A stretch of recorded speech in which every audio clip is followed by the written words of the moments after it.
to summarize, last session, you guys wrapped up your time on Gladham, procured supplies, talked to some people about getting a little bit of extra magic into the party, had yourselves a big shindig on the beach, spanked the village elders in volleyball, and departed the island on an Eastern Alliance naval transport ship called the Medora, and set sail for Montauban with the intent to link up with another ship and head to Landor. However, the night before you were due to make port, Burberry had a very disconcerting vision, where he spoke directly with Koron, the god whom he seems to have some history with, and was awoken, as were the rest of the party, I'm sure, by a vicious clap of thunder outside the ship and the sound of torrential rainfall beginning to hit the deck overhead. So, to start out, I would like everyone to roll initiative. Initiative, okay. And we are going to be running this similar to a combat encounter. We'll be going in turns and sort of progressing the scene in order. So I rolled 1 dice to see what my initiative was, and one dice to see how bad I'd be panicking. Okay. So on initiative, I rolled a nat 1. Woo! And on panicking scale, with 1 being the worst, 20 being not panicking, I rolled a 2. Burberry's in state. So what is that total number? Is that a 4 for Burberry? 4. 4? Okay. I also rolled a nat 1 initiative, Holy which puts shit. me up to a 5. Okay. Initiative is 22 for Barnaby. Thank God. Good someone job. is competent. You got him over 3. Oh, I was correct. I'm also at a 5. Holy cow, guys. Holy shit, that's hilarious. Lauren rolled a 4. That's right.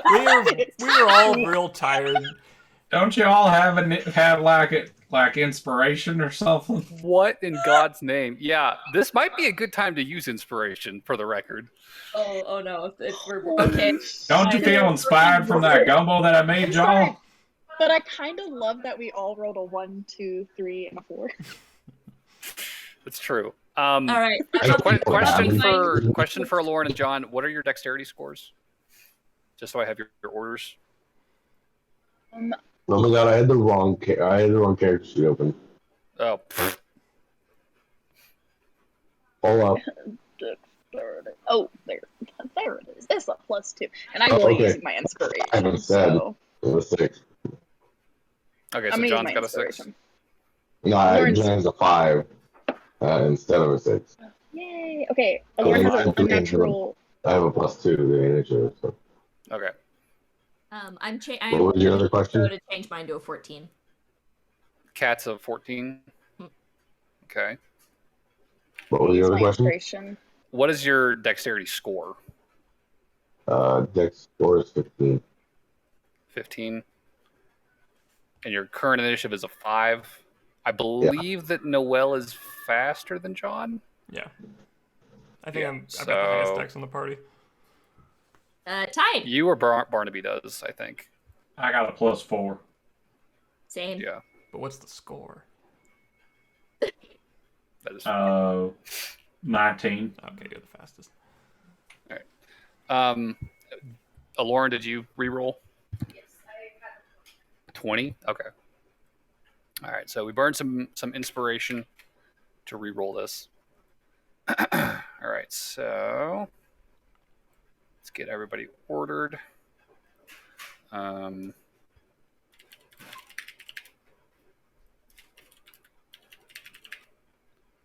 is going to be a wet and a wet.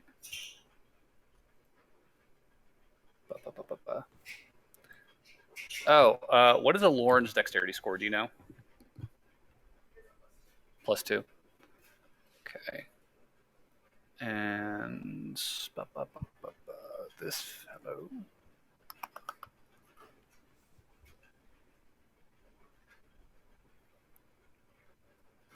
Is a okay.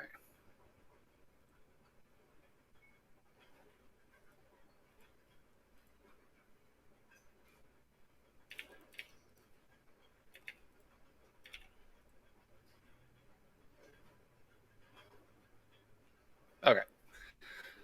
Cool. So, starting out here, and we'll cue the music.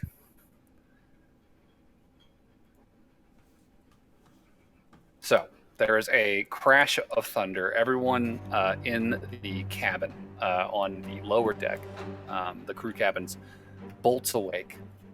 The rain starts pounding the deck overhead. You hear shouting, frantic running about up top. You also see shadows, very vaguely lit by a handful of lanterns on the lower deck scattered around in this cargo hold.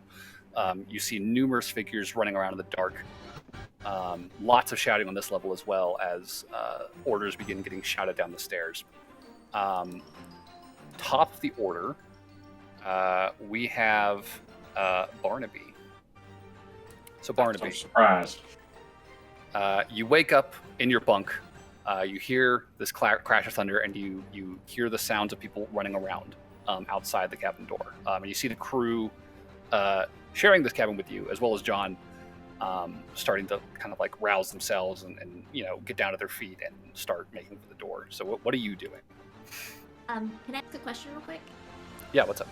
What are the red ones? The red ones? The red peoples. Red They're both peoples. black peoples.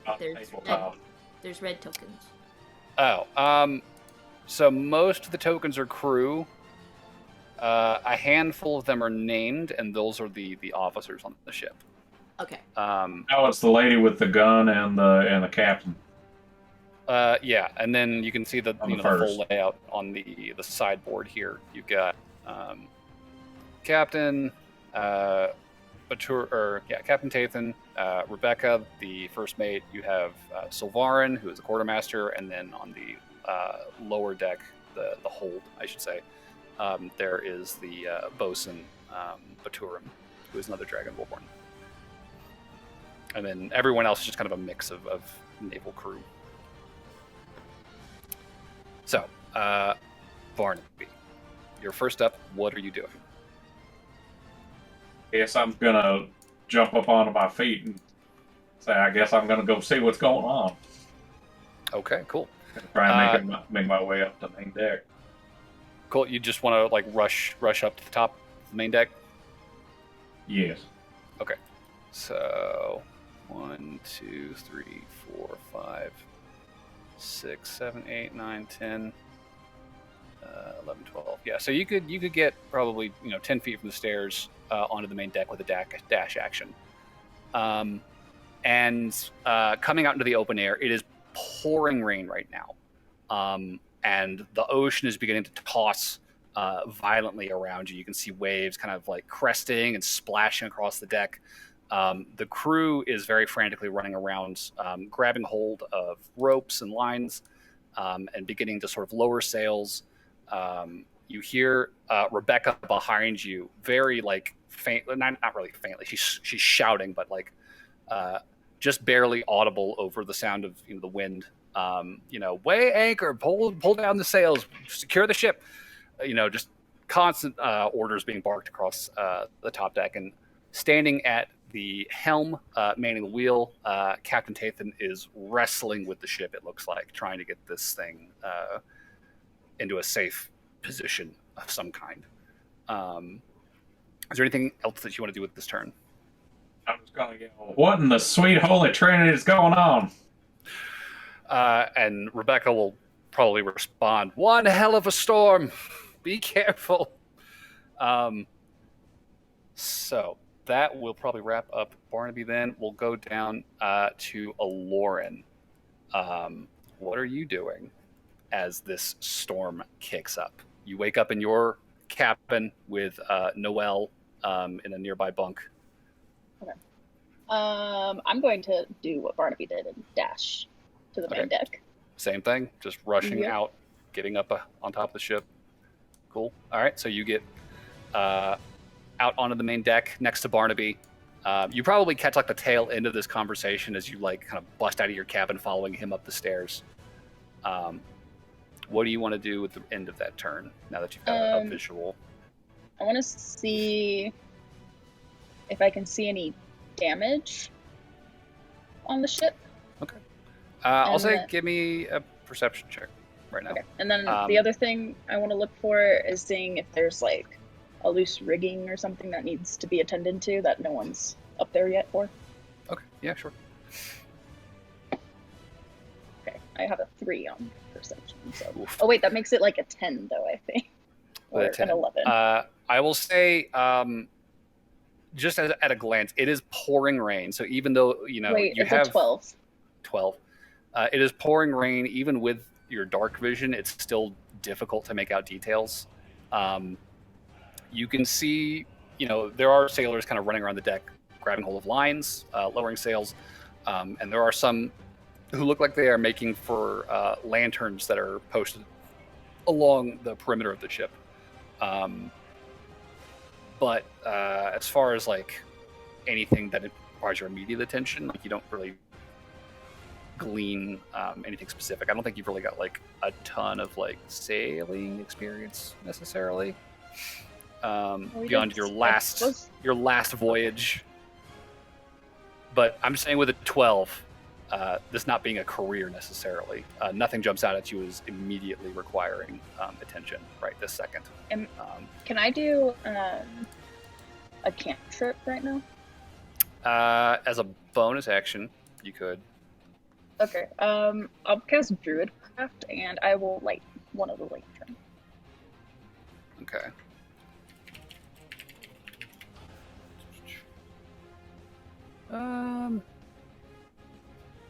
That's not a huge one, but yeah, okay, sure. Well, we can kind of hand wave that. So, starting the lantern lighting process, you see a nearby one that is currently dark, and just wave your hand. A small fire starts burning on the oil inside. So, next up in the order, we have an event. If someone could roll a d10 for me. Not me. Not it. All right, I'll do it. All right, Barnaby. Should we be moving our focus? A 5? 5. 5. All right. That is going to be Kraken. a lightning bolt. Uh-oh. Why'd I have to roll 5? So, I will say Barnaby and Aloran, since you two are top deck, if you guys could roll d20s for me. Bro. Oh, Jesus. Just a straight D20 and no bonuses? Just a straight 20, yeah. 15. Okay. 4. 4. Oof. Okay. Aloran, I need you to make a dexterity saving throw, please. Ooh, nat 20. Okay, cool. So, there is another blinding flash of light, and immediately afterwards, this enormous thunderclap is as a bolt of lightning slams down onto the deck next to you, Aloran, and another crew member who is currently working on some rigging. You are going to take 15 lightning damage halved down to 7 with that successful dexterity save. You sense that flash in your eyes and immediately just like pull back. The crew member is similarly lucky and also dives clear of this bolt just before it makes contact. Both of you were lightly singed, but not terrible condition. That will take us down to Burberry. on the lower deck. God. So Burberry, in your pile of blankets that you have kicked up out of. Just like panicking, trying to get myself. Make sure all of my teammates are okay. So I'm like gonna open the door for Noel and go, God gave me a dream attacking the boat.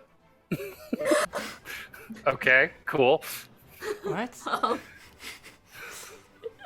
Lightning. Noelle's eyes are still like crusted closed. Like, I what's was in the middle of a REM cycle. Oh. It's gonna be a much longer one if you stay asleep, probably. I'm sorry. Then do the same for John. Okay.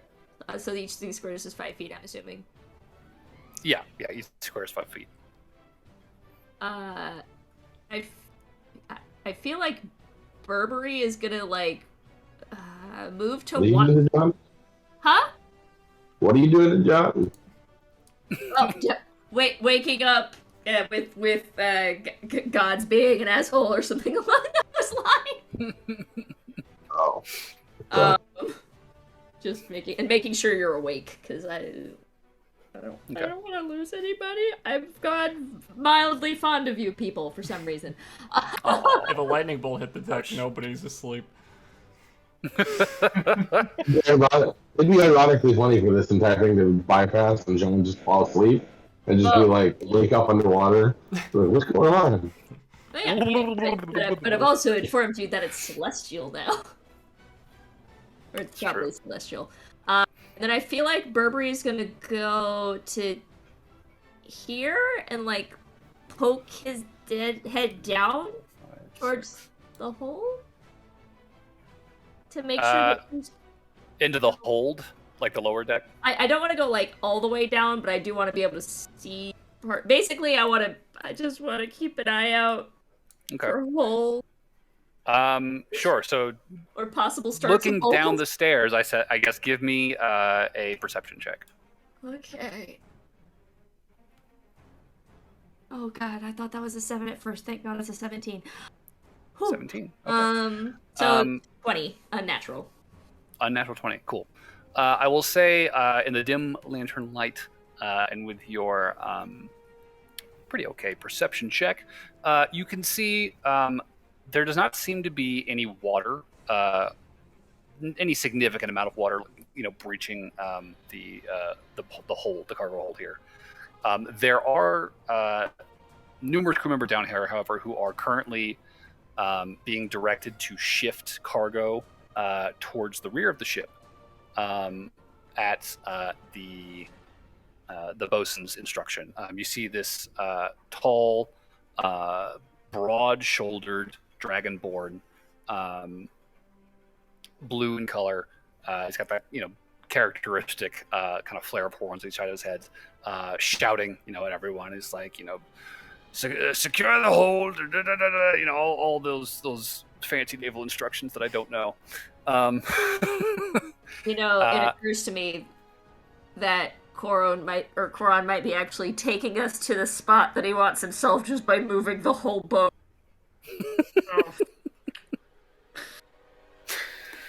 That's a good idea, actually. Why'd you have to give him ideas? Well, that's what he was doing. Yeah, but yeah, you don't see any significant breaches. There's slight leakage. A little bit of puddling happening here and there, but nothing significant. Normally lightning storms like this cause the boat's trajectory towards the mainland to veer off, and the boat ends up in a weird place, which is why they end up being late. But that does happen. Anything else, Burberry? Bonus action of any kind? I can't cast. Can I cast cantrips as a bonus action? I let Aloran do it earlier, so if you want to do a quick cantrip, I'll allow it. I'm just gonna give. I'm assuming Noelle is gonna be moving at the same time that I do, so when seen, she will be getting resistance. Okay, that's fine. So extra D4 to a saving throw. Thank you. We can let that happen. So next in the order, I need someone to roll another D10. Not a A I'll do D10? it. Another D10. Oh, am I doing it? Someone else doing it? Lauren's called it. You're rolling. Okay. I rolled a 5. Another 5. I need another roll off you two on the top deck, if you would be so kind. Sorry, Barnaby. Okay. 13. 13. I'm not even joking. Another 15. 15. Okay. Again. Cool. So, Lauren, as you're sort of righting yourself, you look over to the side and you see the first mate, Rebecca, frantically directing traffic across the deck of the ship. When there is another enormous flash of light, thunderclap, lightning bolt strikes down right behind her, almost knocking her like completely off her feet. But she very like deftly stumbles forward out of its trajectory, just taking a teensy bit of damage off of that. There's some like singeing on the shoulder. She very quickly pats out before continuing to shout, seemingly unfazed by this sudden occurrence. So that is actually the same amount of damage you took. So, wow. That will bring us to the bottom of the order. Noelle and John are going to be next. So, Noelle, what are you doing? Okay, well, I'm awake. Yeah, 2 immediate lightning bolts strike the deck of the ship overhead. You can hear them impact. Okay, I don't want to go up there right Timber shudder. now. I will, can I get to the ladder? Yeah, with the dash action, you could reach the stairs either up or down. I just want to get to the stairs and maybe kind of stand at the side at the base and just kind of glance up and just yell, "What is going on?" Okay. Lightning. I'd say, Lauren, you're probably the only one to hear it. Just very faintly from below the deck, you hear Noelle's voice over the pounding rain and the ringing in your ears from the thunderclaps. Okay. I'll be like, I almost got struck by lightning. We're having a great time up here. I'm gonna stay down here. So I'm just kind of... Is it a ladder or stairs? How's this? What is this? Stairs. It's stairs. Okay, I'll stay kind of, I don't know, 3/4 down to the bottom so I can just kind of hop up there if I need to. Okay, cool. So, just standing on the stairs, sort of keeping an eye. I mean, I'll get out of people's way, just in, if they need to go up. But you'll see the elven quartermaster Sylvarin is directing on this deck. Folk are pushing barrels and cannon towards the rear of the ship, not actually, pretty much into that alcove where you guys had all set up your little tent, help where Burberry was camped out. They are batten down the hatches. That is going to take us to the top of the order here. John. Oh, that's right, John. Excuse me. Last in the order, John. What are you doing? What's up? I was like, apparently John just doesn't get to go. He just rolled too bad. I'm sorry. I forgot. I know I said it too. That's what kills me. But yeah, what do you want to do, John? John's gonna storm up on deck and be like, "What the holy fuck going on?" So, gonna rush up next to Lauren and Barnaby, push you past Noelle. It's a big storm.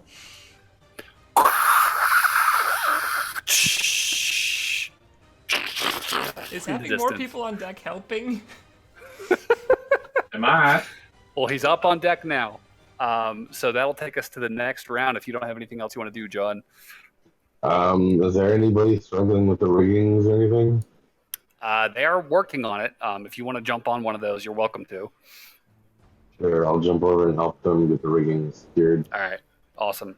I'll say go ahead and give me an athletics check then. Okay. 15? I didn't even roll yet. Okie dokie. That sounded like 15, I'm sorry. Acrobatics, you said? Or athletics? Athletics. So that would be an 18. 18. All right, cool. John, with your great strength, you are more than adequate to the task of hauling these ropes down and assisting in the securing of the sails. You're able to help the crew get at least one of them, into a secure position, closed, and the crew starts sort of lashing them closed up on the rigging up above you. So, top of the order, we've got Barnaby again. And Barnaby, as you're, on deck, taking this in. Within seconds of each other, 2 lightning bolts strike the deck behind you. You watch Alorn and the first mate Rebecca diving out of the way. Rebecca frantically kind of getting back to her feet, kind of taking shelter under the eaves of the forecastle, continuing to direct people. Light lanterns, secure the sails, and batten down all hatches. What are you doing? I guess I'm gonna help as best as I can. So.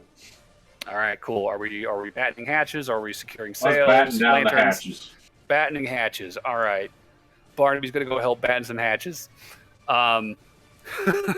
This is not necessarily a strength check, because this is more just like, here, latch this and secure canvas over the grating. People are also on this task with you, so you guys are hurrying that along, ensuring the ship does not take on too much water down below deck. Lauren, you will be next in order. What are you doing? I'm gonna be helping with the task. If there's like another rigging, I'll go and assist. But I'm also gonna keep an eye out to make sure no one gets like thrown overboard. Okay, sure, yeah. I'll say go ahead and give me a perception check, and just keep eyes out. So that's a 19. 19. Okay, solid check. Lauren's head's on a swivel, eyes piercing through the rain, trying to keep an eye on the crew, make sure nobody gets washed over. So that will take us to the first event of the round. If I can get another D10 roll for someone, I'll do please. this one. I'm not. A D10, you said? Yes. Okay. The first time I think you said D20. Sorry. 2. A 2. Oof. Torrential rain.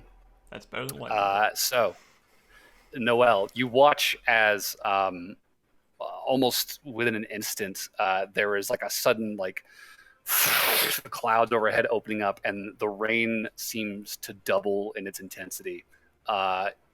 It's like someone's pouring a bucket of water just constantly over the ship. An enormous amount of water is just constantly pounding down on top of you guys, spilling down the stairs into the lower decks. For the remainder of this encounter, all outdoor areas above water are heavily obscured, and all uncovered outdoor fires are extinguished for the remainder of the encounter. So, heavily obscured areas mean that regardless of whether you can see in the dark or not, you can only really effectively see about 5 feet in front of you. So your visibility out here, John, Aloran, Barnaby, has just gotten significantly worse. You can only see just a little bit ahead. You can't even see the rest of the ship up and down the length of it. You can just hear, very vaguely hear the voices of crew shouting over the rain. So that will take us to Burberry. I'll just keep doing the thing that I was doing. Okay. Watching out for holes and blaming myself. Standing on the stairs, frantically panicking, watching for leaks. Go ahead and give me another perception check. A 10. 10, okay. Cool. With a 10, I think maybe the panic's starting to set in a little bit. You're starting to feel jittery, anxious, to the point that it's almost distracting compared to your earlier check. And you're starting to get that sweat in your eyes, you're blinking a lot, looking around. So far, it does not seem like the leaking has gotten much worse down below deck, but you are noticing there is definitely more water starting to pour down the stairs from above you and behind you, I guess. So, next event of the round, if I can get another D10 roll from somebody. I guess that's me. All right. If I roll a 1, I'm sorry. The ship. I'm also sorry. Guess who rolled another 5? Is that more lightning? I need everyone on the top deck to roll a d20, please. Oh, for heaven's sake. Lauren has dodged lightning 3 times in 12 seconds. 14. 14. I got a 15. 16. Okay. Swear if this is the one that I missed now. Okay. You see the flash illuminate the rain from the rear of the ship. It's raining so hard you can't really make out the distinction of the bolt, but you see the flash of light. You hear it make contact, a loud clap of thunder, and you hear this guttural shout from the helm. And a sudden panic of voices shouting, Captain, are you all right? Captain Tathan! And this just horrible cacophony of voices at the rear of the ship in response to that flash of lightning. But that's as much as you're able to make out through the rain right now. So that will take us to Noelle. Okay, well, things are getting serious. I'm going to go up the stairs till at least I can see on the deck what's going on. Mm-hmm. So... And you can barely see. You've got 5 feet of visibility through the rain. It is pouring right now. All right. Question for the DM. What is making it hard to see? Because I was thinking about turning on my drift globe for daylight. So the darkness is... Is it magic? Probably a problem for you. It's regular darkness. What's making it difficult to see is just the sheer volume of rain that is falling around you. It's like being in a fog cloud, essentially. So daylight wouldn't help. Daylight would not help you with this. It's the clouding in the air of just so much water falling down all at once. So I can't see more than 5 feet. You can hear vaguely over the sound of the rain. You can hear the shouting. I mean, you could leave the drift globe at the entrance to the ship, so that way you'd know which direction to go in to get to down below. I can say there are, the handful of lanterns that have been lit so far along the edge of the ship that give you a sense of like where the railing is. Just kind of dimly visible through the rain. These small points of light. I'll definitely have my magic torch out. Okay, sure. Do we know how close we were to the shore in any capacity? Like, were we seeing the shoreline last night before we went to bed? Yeah, you would have seen. I guess those of you who took a turn with like the spyglass on board would have been able to see that there was the barest peak of mountaintop in the distance. So you were within sight of land, but. The expectation was not that you would make landfall until probably tomorrow evening.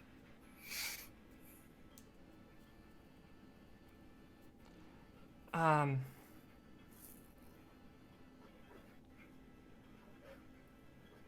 am going to get back down below deck because this is dangerous as fuck.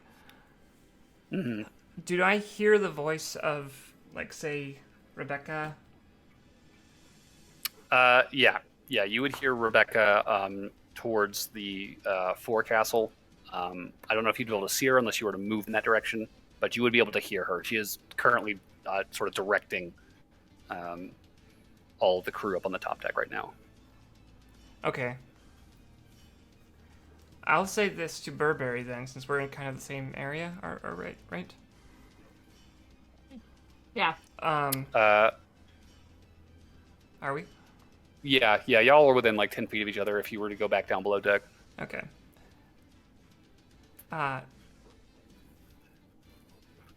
Burberry, if we are close to shore, message Rebecca and have her tell... Okay, let me think about how I'm saying this. If Rebecca knows someone on shore who can help us, I can cast sending and contact them.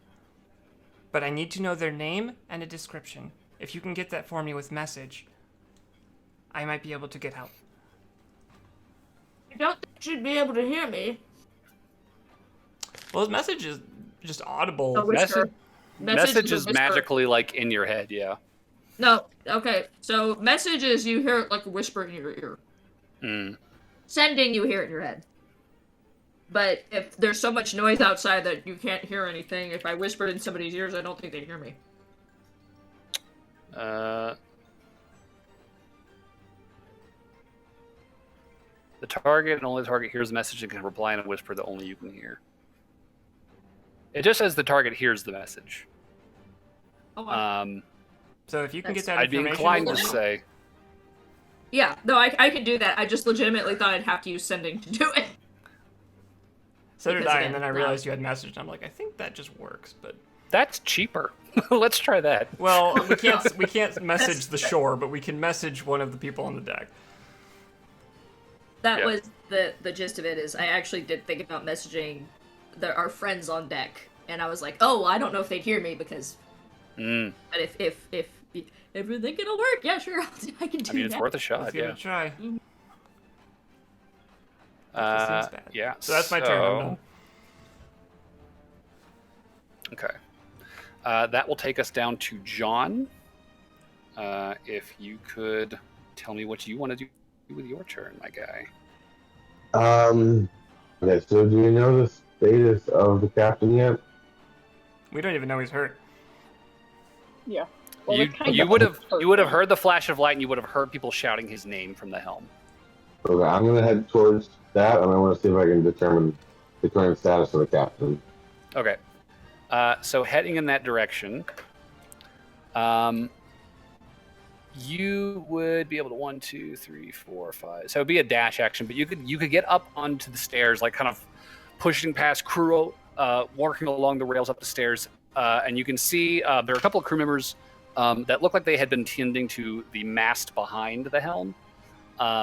They are now currently like huddled over the captain, who is very, very badly burned. You can see there is a sizable like black scorch mark on one shoulder, where his captain's coat has just been completely like burned away. He's still clutching the wheel of the ship though, and is like, struggling to get to his feet. It looks as though he got struck full on by lightning, but is still conscious and still doing his best to right the ship at the moment. I'm gonna look backwards and I'm gonna yell for Burberry. Sorry, what? So John is shouting for Burberry right now. I would say from below deck, I don't know that Burberry would hear this, but Lauren and Barnaby probably could. They're close enough out in the open. You guys could easily pass that message along. But I mean, Lauren can also do healing stuff. I can do heal, yeah, as well. That's true. I couldn't remember who had healing, but I was like, the cleric would definitely have healing. Get the cleric. What the druid's good too. My turn is. I guess I could just tell her directly, but I did have a plan for my next turn, which I would like to do first before That's fine. healing Go anyone. do what you're gonna do. Mm-hmm. But it's not my turn yet. Okay. I'm done with my turn. So. In fact, Lauren goes before me, so she got covered. My plan Should I was roll to go up perception there. to see if I even heard this? Sure. Yeah. I rolled a think it's- 3. Yeah, I was about to say. I think it's very unlikely Burberry would have heard John from below deck. Do I need to roll to see how loud I roar? You don't have to roll for that. With a 3, I don't think Burberry's going to hear that. So that will be the end of this round. Burberry, I will tell you, I think as you are kind of watching the flooding down below deck, you will hear that unpleasant voice in the back of your mind. Are you going to go where I want you to? I'll stop. Fucker. Hanging in there all right? Just checking in. If I was the type to use curse words towards celestial beings, you'd be getting an earful. You sound fine to me. So, top of the order, we are back to Barnaby. Hello. So, Barnaby. Pouring rain, terrible visibility. You're pretty sure somebody up on the helm just got struck by lightning, probably the captain, judging from John shouting for a healer. What do you want to do? Well, I ain't that. Barnaby's like, I Can I ask a can't quick help. question? Yeah, what's up? When is that torrential rainfall going to go away? That is Never. set for the remainder of the condition. When the storm Oh. passes. Oh, great. Yeah. Okay, love that. Thanks. Yeah. I have Yeah, you're another welcome. question while we're asking questions. What is the Mhm. port we were heading for? What was it called? Mooring More. in Montebon. Okay, thank you.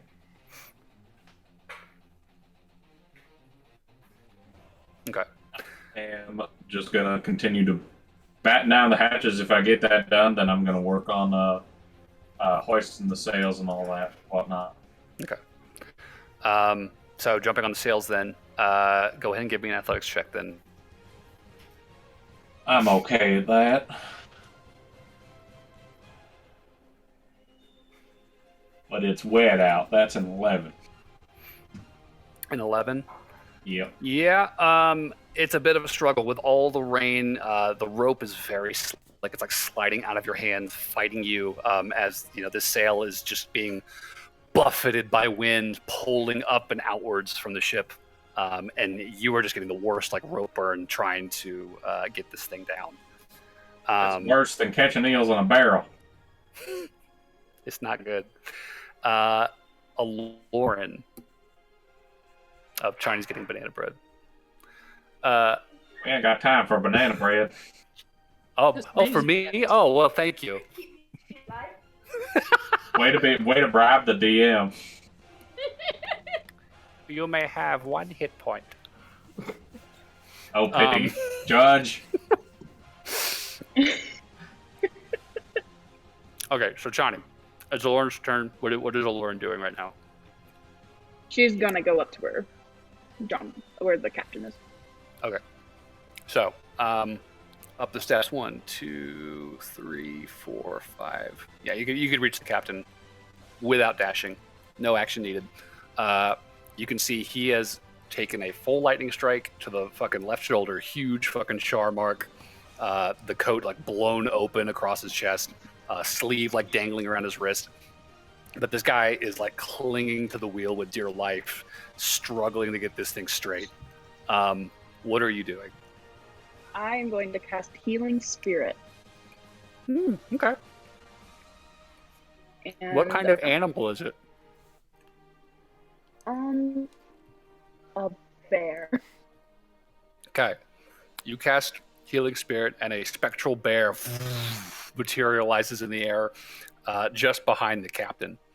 The crew next to you kind of looks taken aback, but immediately feeling like the recuperative aura of this spell relax. They seem heartened by it. The captain himself seems to be recovering nicely with that spell. How much HP is he going to get back?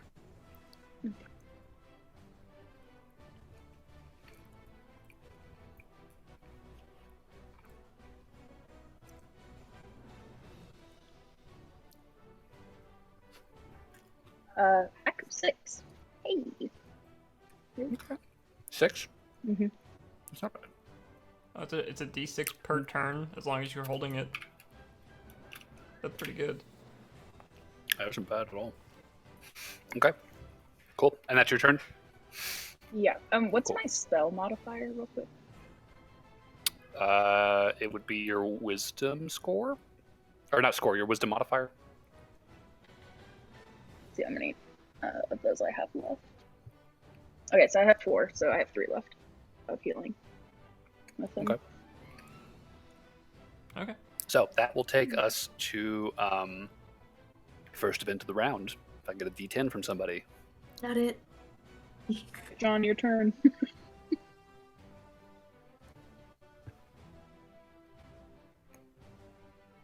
Sorry, my turn, alright? Roll a D10. Roll a 2. Oh, alright. Actually, Like, that would I was like, wait, it's my turn already? Nope. Nobody wants responsibility for this. You just gotta start calling We've names. all done it once. It's your turn. It's just a straight D10, right? Straight D10. It's an 8. 8. Oof. Everyone- Burberry. He's gonna say oof no matter what we roll. Oof, they're all bad. Oh, a bad thing. Wow. Oh, wow. Who would have saw that coming? Me, I designed it. Burberry. Oh no, My there's guy, a hole. I need There's a you hole. to roll a dexterity saving throw. You hear, you feel the ship suddenly lurch to the side, buffeted by a wave, and you hear the sound of heavy wood scraping on the deck nearby you.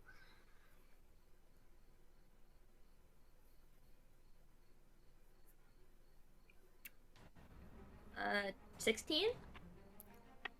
Okay, 16 will do it. So,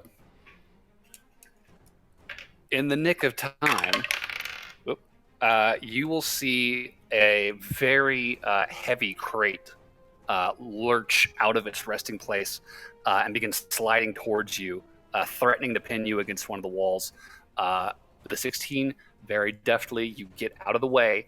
This crate slides into the wall next to you, and just kind of tumbling hard against the deck to avoid this. You're only going to take half damage, which will be 5 bludgeoning damage. And you will avoid being pinned by heavy cargo on the lower deck of the ship. So, good job, Burberry. It is now your turn. You will hear that voice in your head again. Ooh, that would have been bad. What are you going to do? I jump off the boat. Would you leave it alone? There is no response. Okay, I am going to cast Beacon of Hope, which means every single thing on this ship probably has advantage on death saving throws if they go down. Oh, shit. Okay. Because it said any number of creatures in range within 30 feet of me. So that's not every creature on the ship, but that is definitely a lot of them. Almost all of them. 1, 2, 3, 4, 5. Oh, shit. Yeah. Basically everyone except for, like, the 2 guys in the hold at the very back of the ship and the 2 guys on the quarter deck at the very back of the ship. They'll live. It's fine. No big deal. So that is Burberry's turn. So that's good. Yeah. Do you need to move? Do you need to do anything else? Can I pin this crate that almost crushed me against the wall? Can you do what? Can I pin this crate that almost crushed me against the wall? Pin it? Like lean on it so it doesn't try and crush me Oh, again? yeah, sure. Burberry just leans up against it not again. And I will need another D10 for the second event of the round, please. Barnaby, you started this. It's your turn. More lightning. Don't worry, I'm next. So. We shall see. 17. Oh wait, no, a D10. That's right. Sorry. D10, please. I called it. I got Sorry, I it. didn't That's roll a any of 1. them, DM. That's a That's 1. a 1? Oh, A 1. buddy. Oh, bad Terrible luck. Everything's fine. Terrible luck. I need you to roll twice now. Uh-oh. thing. 5.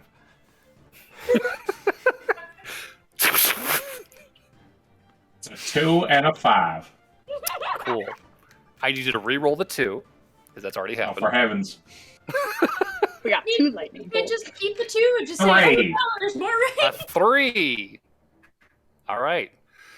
So for the 3, we have howling winds. The winds pick up, and all creatures above water are deafened for the remainder of the encounter. Shit. That's bad for me. What? What? So now you have this torrential rain sideways, just pelting you guys. You hear the wind howling viciously all around you. And through all of that, another flash of light lights over the deck. I need someone else, or not someone else. I need everyone on the top deck to roll a d20 for me. Sure is lucky they can't get deafened by lightning.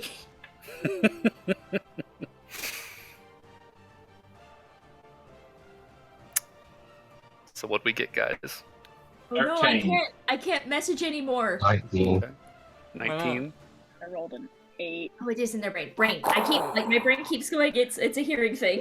The times for a dex save. Dex save, please, and the captain next to you as well. Oh, Jesus.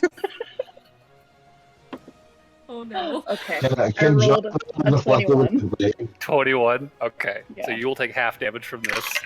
What's the... Unfortunately, The Is captain. 13 half damage too, or full damage? 13 will be full damage. Can John try to roll to deflect Actually, it with his blade? Barnaby is not next to it. This is up by Aloran. This lightning bolt strikes down. This will be damaging her and the captain. The captain is going to take full damage. So Aloran, you will take 6, and he will take 12. How Don't does forget, the if the captain captain look? goes down, he has advantage on death saves. Okay.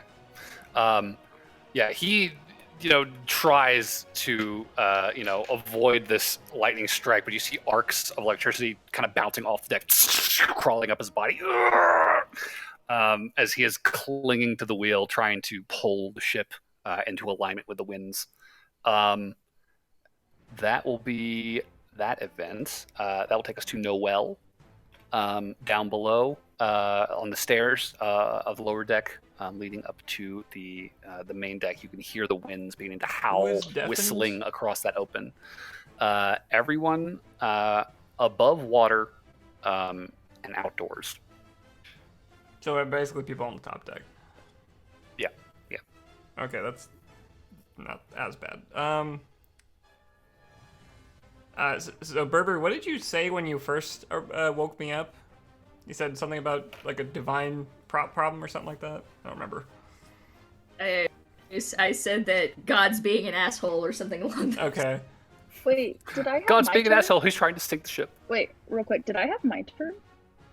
Can you reach out to another god and have that god pimp slap the god that's being Didn't an you asshole? cast Healing Bear on the ship? That was On the captain? first. That was the first one. Oh, does that count as my turn? That was your Again? turn, yeah. So Wait. we did. Has it been a turn since? No, because No, so Aloran cast the Healing Spirit. We had the first event, which was the crate that almost pinned Burberry. Then Burberry had his turn. Then we had the second event, which There's two of them. which Barnaby rolled terrible luck, so that ended up being 2, which was the wind and the lightning bolt. So now we're at the bottom of the initiative with Noel and then John. oh, okay, I was confused. Sorry. Sorry, how much was that lightning again? You don't take any damage. Oh, That did not strike you. That struck Aloran and the captain. Noel, what are you doing? All right. Well, first thing, since we are below deck and not deafened, I will give Burberry Bardic Inspiration, Okay. which is now a D8. Hey. fancy. And I'll say, do whatever you have to do to end this Burberry. And I can't see anything if I look up deck. I'm deafened if I look up top.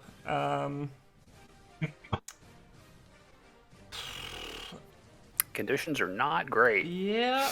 Well, you just need to call another god to pimp slap the god that's being an asshole. That's why there's multiple deities. If only it was that easy. Auntie Alice, Uncle Kalal. Koron's bullying me. Please help.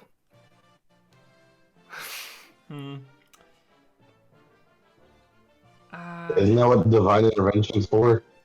At level 10. Yeah, I'm not. Yeah, are you crazy? I just, for the first time, talked to my god last session.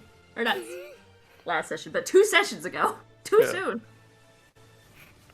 I think I'm just going to stay put. There's nothing productive I can really do on deck. At the Maybe help moment. strap down crates down here. Okay.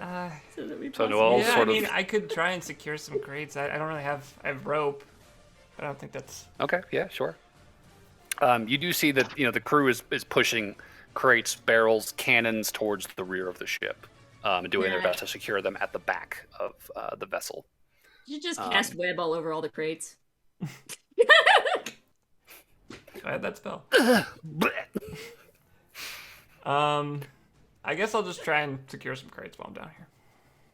Okay, yeah, sure. I'm not a strong person, but Sylvarin is currently directing this effort, so he'll definitely point you off towards one side with the crew to help them kind of like hold ropes and secure these knots. Okay. John, what are you going to do on your turn? There's another flash of lightning right in front of you. You kind of have to throw your hands up to shield your eyes. Looking back, you can see the captain shaking, still clinging to the wheel, struggling to get this thing right. The spectral bear nearby, offering a small amount of comfort. I'm gonna point at Lauren, point at the captain, and point below, like down. Okay. And I'm gonna grab the wheel and help Okay. the captain steer it into the position he's trying to get it into. Okay, cool. As you do this, like Aloran, you just barely see through the rain, illuminated from behind by a strike of lightning. John gesticulating wildly, pointing at you, pointing at him, pointing down, before kind of like shouldering past him and taking hold of the wheel. Next to you, John, the captain will very hoarsely kind of shout at you. It's like, steer her into the wind!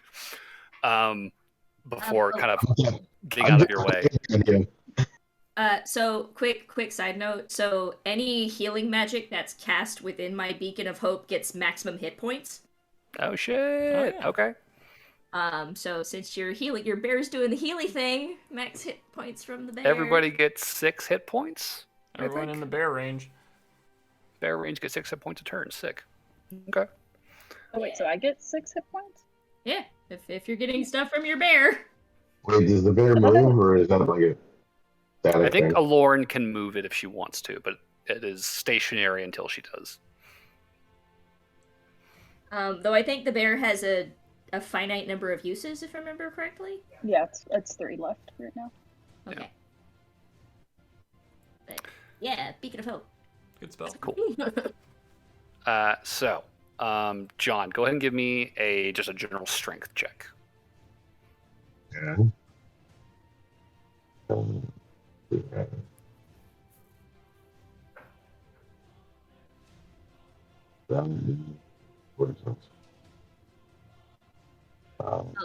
also, Noel no longer has resistance. I'm sorry. That's a non-natural 20. Okay, cool. John, fresh, strong John, does not struggle with this wheel nearly as much as the captain, although the wind is definitely fighting you mightily as you haul this thing, slowly pulling the rudder into position, the ship slowly lurching against the waves to the point where it is now sort of riding and cresting the bulk of the water that is sort of being pushed towards you by these torrential rains and winds. With the ship reoriented, it is more manageable on deck. I will say for the remainder of the encounter, while you are on deck, you will have advantage on any saving throws that need to be made with the ship reoriented as such. So, Cool.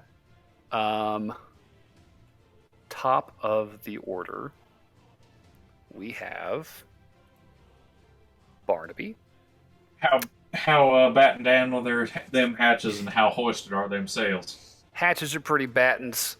Sails, they're still sort of getting down. There's a couple that are sort of lagging behind. Sort of the largest sails are still catching wind. But now that they're facing the wind, it looks like they are getting a better handle on things. They're not being caught and pulled as much as they were. All right. I'll yell out, "What next?" You will hear Rebecca reply, barely audible over the rain and wind. I think they were all deafened. Yeah. Yeah, we're all. You will hear nothing, Barnaby. There is no reply. Other than ringing. Yeah. Oh no, they're all dead. There's still people standing around you, Barnaby. Yeah, you can see them, like the ones right They're next to you all are still dead. working. Everyone's gone. Barnaby goes into despair for his turn. Aloran. I guess I'll just hold my action. If someone points at something, I'll do it. Okay, cool. Barnaby will act if asked.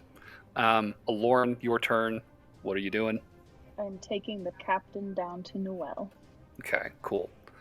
Trudging along, back down the deck, you will get probably with a dash action. You could get him down to the lower deck with you. So Aloran and the captain are now below deck. John's at the helm. Barnaby is puttering around on deck doing whatever's needed of him. With this event, Burberry, you will hear that voice in the back of your mind.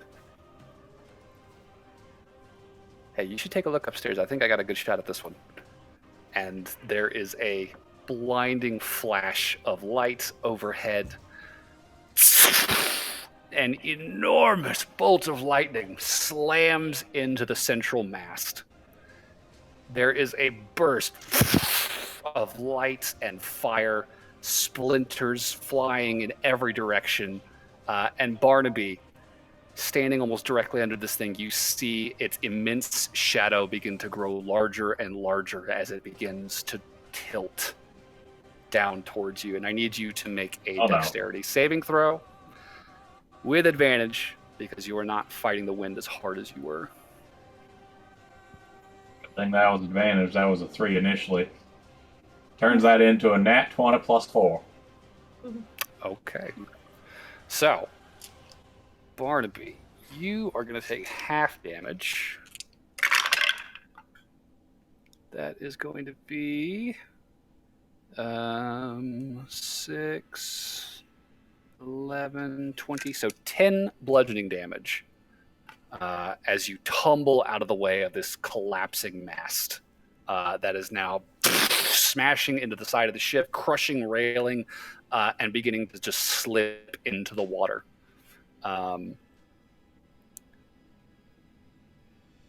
What are you going to do, Burberry, as you hear this enormous crash from overhead? Panic. Wait, is it my turn? It is your turn. Oh, okay, I was like, I have to panic for 2 people. Well, I guess I will immediately be sticking my head up just to find out that I can't see. It's deafening. I think you will see not too far from the stairs, just barely visible, there is the splintered stump of the central mast protruding about 5 feet up above the deck before the break. Just barely visible a little bit further out, there's kind of the other end of the mast that is beginning to slip off the side of the boat. We don't need that. Fine. I don't think I have the strength to put that back. Yeah, that's not good. I guess I'll put my head down and go, we lost the main mast! There is a lot of panicked shouting in response to this from the crew. We're dead in the water. What do we do? What do we do? There's the quartermaster Silverin, who is kind of putting his hands out. Calm. We proceed as needed. Continue stowing cargo. Get everything to the rear of the ship. We'll have to wait the storm out. Anything else on your turn, Burberry? Okay, I don't think I saw. Wait, did I see Lauren come down? But I'm on the other side, so I don't know if this is a We wall. might have passed or each not. other on the stairs. Well, because I'm at the stairs going down. Oh, I see. Stairs going up. I didn't know if there was a wall between those 2 sets of stairs, or if that's just like. Because if there's not a wall, I'd like to go fix the thing that I see that's broken in front of me. But if there is a wall, then I can't see it yet. There's not really any walls in the lower deck necessarily. So what are you looking to fix exactly? Oh, the person Lauren brought down. Oh, right, yes. Yeah, you'd be able to see them as they came down the stairs. Just kind of Alright. vaguely illuminated by the lantern light down here. I'll move and give a cure wounds. All right, cool. The captain will gladly take that. And that is max healing, so that's going to be D8 plus Wisdom. what have you. Yes. So, 11. 11. All right, cool. Also, again, more things. So the Beacon of Hope does 3 things. It gives advantage on wisdom saves. It gives advantage Wisdom on saves. death saving throws, and on it does the max healing thing. Gotcha. Okay. I didn't think Okay. the wisdom one was super important because we seem to be just making a lot of dex saves, but Probably not relevant right now. Yeah. But might be useful for staying calm. Maybe. Is that what I can emotions right now? Potentially. For now, I need someone to roll another d10. That's my turn. A 3. A 3. I need you to re-roll that. 5. Jesus Christ. All right, John, Barnaby, I need you guys to roll d20s. So much lightning. It's just nonstop. Like, Can I- the can I top deck kinda- is getting, like, perforated by fucking bolts of lightning. Well, Can you I know kinda what? just It's okay swap the because lightning away? we have torrential range, so that means no fires can catch, because it said in the thing, no fires are possible. This is But that's true. More holes. Can I just swap the lightning away with my glaive? Bad, like, Not today. If you would like to hold your glaive out at the sign of a flash of lightning, you're welcome to. John, who has musings of Thor. John is literally like wearing a lightning rod right now. Yeah. No, I got Barnaby- 18. 18, and Barnaby, what was it? Mine was 16. 16. All right, Barnaby, I need you to make a dexterity saving throw. Oh boy. Poor Barnaby. As will the crew members next to you. Shoot. That is a 8 plus 4, 12. 12. Yep. Not going to succeed, my guy. You are going to take 15 lightning damage. Oh my. As will one of the crew members next to you, who failed his deck save as well. He is going to fucking hit the deck and stop moving. You watch as his body gets flung, arcing with electricity, and just collides with the deck next to you. Falls still. You are not dead, but you're definitely rattled, taking the brunt of this lightning bolt. Singed. It's not great. That will take us to Noel. What are you gonna do this turn? I guess I'm going to. What's that? It's an advantage on death saves. Oh, Fair. I'm going to stop helping with the crates for the moment because it sounds like there's people getting hurt upstairs. Can I get? It's just been non-stop lightning bolts on that Can top I deck. peek up the steps onto the main deck? Yeah, you can see Barnaby and a prone body not too far from the stairs. Yikes. How rough does Barnaby look? On a scale of 1 to 60 something. Less than that. He looks a little frazzled. All right, I can't see Barnaby. You can barely see him where he's standing. You can see he's vertical as opposed to horizontal. Just big red vertical blob. Probably not even red. Probably just like silhouetted. Is everybody else looking all right on the? I can't see. I don't know why I keep asking these questions. You can see below the deck. You can't see above deck. Yeah. Like John is totally invisible to you wherever he's at. I'm sure he's fine. He's a big, strong guy.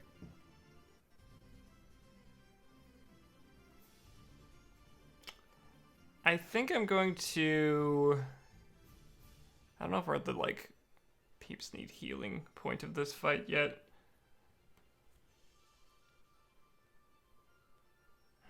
I mean, one peep needs healing. Well, that guy does, but I can't see him. You can, because I think he's right next to Barnaby. Barnaby, and he's on the floor. Um, Lump on floor. if I like got right up to someone, just yelled at them, could they hear me? Potentially. They're deaf though. Is it literally deafened, or is it like So like you're is not it completely fruitless to go onto the deck and try and you are try and not talk to physically someone? deafened. It is just like noise overload, really. So like, you could definitely try shouting at Mentally someone. deafened. All right, I'm gonna have to risk a turn on the deck. Okay. So, can I get to the first mate, at least, or adjacent to it? You probably okay. You would know the last place you saw or heard her really was towards the front of the ship. So, yeah, you could probably reach her without. I mean, I'll start going that way. burning I'm a just sort of dash. like Yeah. carefully trying to navigate. Yeah, trying to like pushing past crew, like making your way to along the stair railing, like up against the forecastle, and eventually like getting there. You'd get a little bit of shelter from the rain, and you would be able to make her out on the other side of the door leading inside the forecastle. Kind of fruitlessly, like not even shouting anymore. She's just kind of catching her breath. You can see she's been singed by a lightning bolt as well, and is like looking around the deck, almost in a daze, trying to get a sense of what to do next. Could they hear me at this? Like, am I close to the? I guess I'm not clear where exactly Yeah, I you- am at this point. I'd say you could get up next to her. Yeah, that's fine. So Oh, there's a different main deck. I'm so confused at what we're looking at here. I'm sorry. So I've got one that's like the ship out on the ocean, then we've got the actual diagram of the ship deck by deck. Okay. Yeah. Okay, gotcha. So I'm right here. Gotcha. Yeah, so- Okay. I'm not gonna actually yell, but I will yell to her. Is there someone I can contact on the shore to help us? I have magic. She kind of blinks, focuses in on you, and she will reply, shouting again over the rain. Admiral Vevi Elinakali. She's a Goliath commander in the Navy, stationed in mooring. Okay. And name one more she time, she sorry. comes out with a general description too. And you get the sense that she's probably been briefed in this sort of magic before. Like she kind of clocks pretty quickly what you're talking about. Okay. So Vevi Ilanakali, Elanekali, ELAN what? Ekali. Okay. I don't know. She is a Goliath admiral in the Eastern Alliance Navy. Okay. And she gives you the general description. Tall, fair skins. Striking markings across the face. They've got kind of almost like a cat stripe sort of arrangement over like the forehead and the cheeks. Okay. As she's describing, Noelle's body starts to like shift slightly and to like mimic exactly the details she's saying, and I'm kind of like committing it to memory. Sure. Would you allow me a bonus action? Yeah, you can bonus action. Cool. I'm going to healing word her. Okay, sure. Just at first level, so that would be max, correct? Correct. Okay, so that would be 4 plus charisma, which is 5, so 9 hit points to Rebecca. Okay. Yeah, and you watch as the singeing of the lightning bolt begins to fade from her skin, just barely visible through the arcane lamplight that you were holding in your hand. Okay. And I'll just and sort you of hear her crouch shout, and get low. "Thank you! That looks a lot like her!" Sure. I'll crouch and get low and kind of turn back into normal Noel now. Okay, cool. That's my turn. That will do it then. That'll take us to John.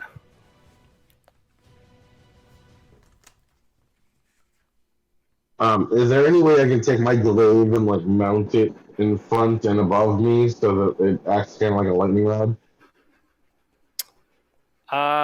There's a lot of rope. You could probably try and like rig a sort of improvised lightning rod somehow. Sure. Is there a couple of sailors around me? Because I'm holding the ship steady, so. Yeah. There's the two guys that were working on the mast behind you. So I grabbed them and I pointed the glaive and I like hold it up high and like over like a railing or something. Okay. And I try to gesture what I'm trying to get them to do. Okay. I'll say they probably are able to kind of pick up what you're putting down. They do seem apprehensive about handling the lightning rod over the process of rigging it. I'm gonna hold it. I just need them to rig it. Yeah. So they will assist you with this then to try and help deflect some of this lightning and fasten this to some of the railing Is one in of them front of the going to helm. stay behind and steer the ship? John I'm staying there. John is holding the ship, but he's also like leaning out with the thing to help them hold it in place. I'm considering this like an exercise. I'm just like holding one giant rod out in one hand and holding the ship steady in the other. Yeah. I will say, with their help, you're probably able to get this accomplished, sure. So you've got this thing rigged to the railing in front of the wheel, we'll say. So that'll take us to the top of the order. Barnaby, what are you doing? Have I gotten an order pointed yet to me? The crew at this point are sort of wrapping up with the sails, it looks like, and they are busying themselves with lanterns on the deck, trying to get lamps lit along the perimeter. They have not gotten all of them, but there's enough that you can sort of make out like where the rest of them are. There is a very downed shipmate next to you that you might be able to get away from lightning. There is also the unconscious man on the ground next to you. Yes. Yes, even though I ain't the healing type. All right, up you go. I'm gonna pick him up.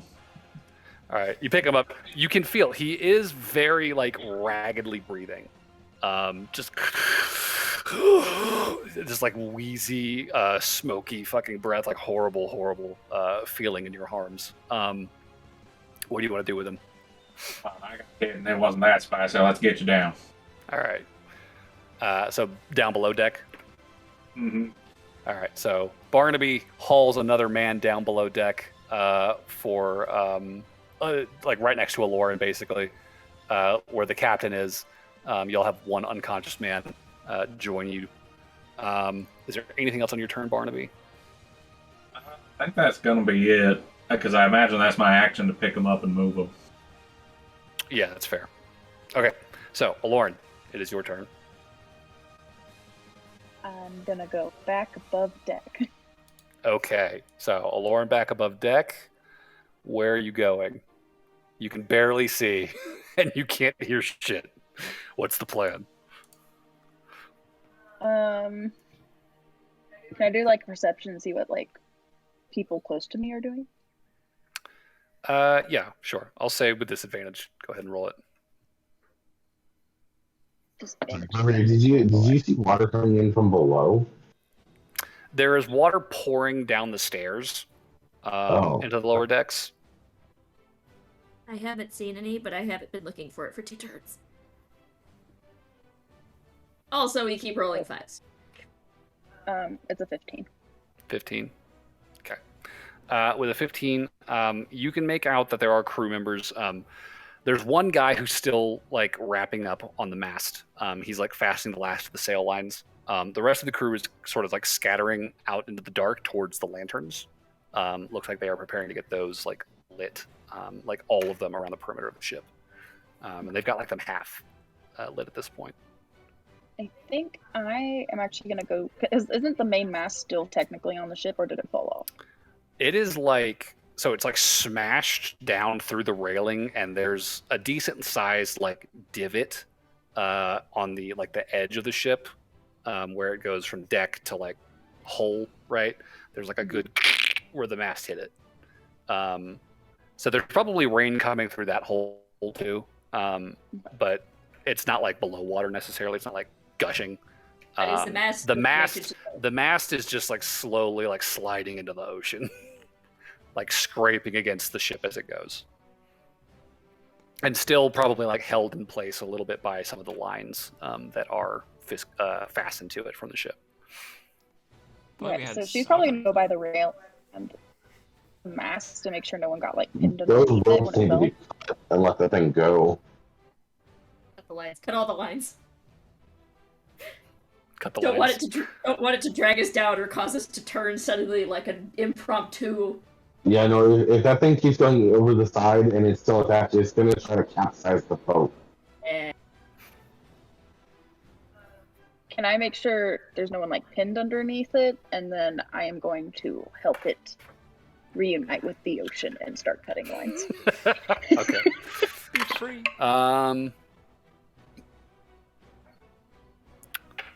Okay. Yeah, Alorn. So, the fellow who had been standing on that side of the ship, I will say, was in fact crushed by the mast. There is a body sort of wedged underneath it in the broken planks of the deck. You can see he was sort of pushed down into the hatch that had just been like canvassed over, battened down, as they say, which is now like sort of partially caved in. He doesn't look great. There's a lot of blood, and he's not moving.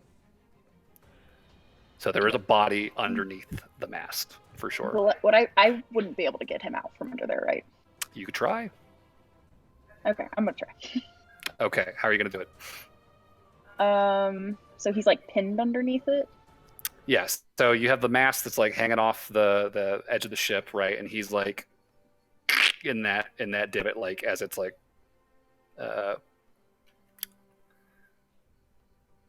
he's underneath it. I don't know how else to put it. The mast is at an angle. It is embedded sort of in the side of the ship, sliding out, and he is like underneath Is his it in torso that divot. is like top to bottom underneath it, or like it's hit him like side to side? He's on his back, and it looks like it fell like from like hip to shoulder, like across his body. Diagonally. Yeah, so like on one side of the mast, you could see, an arm and the head. Save that part. Yeah, splintered and bloodied and just like a mess. All of it is being probably washed off a lot by the rain, and poking out the other side of his legs. Okay. I have an idea, but I want to see what the animal strength is. Turn into a bear. An octopus.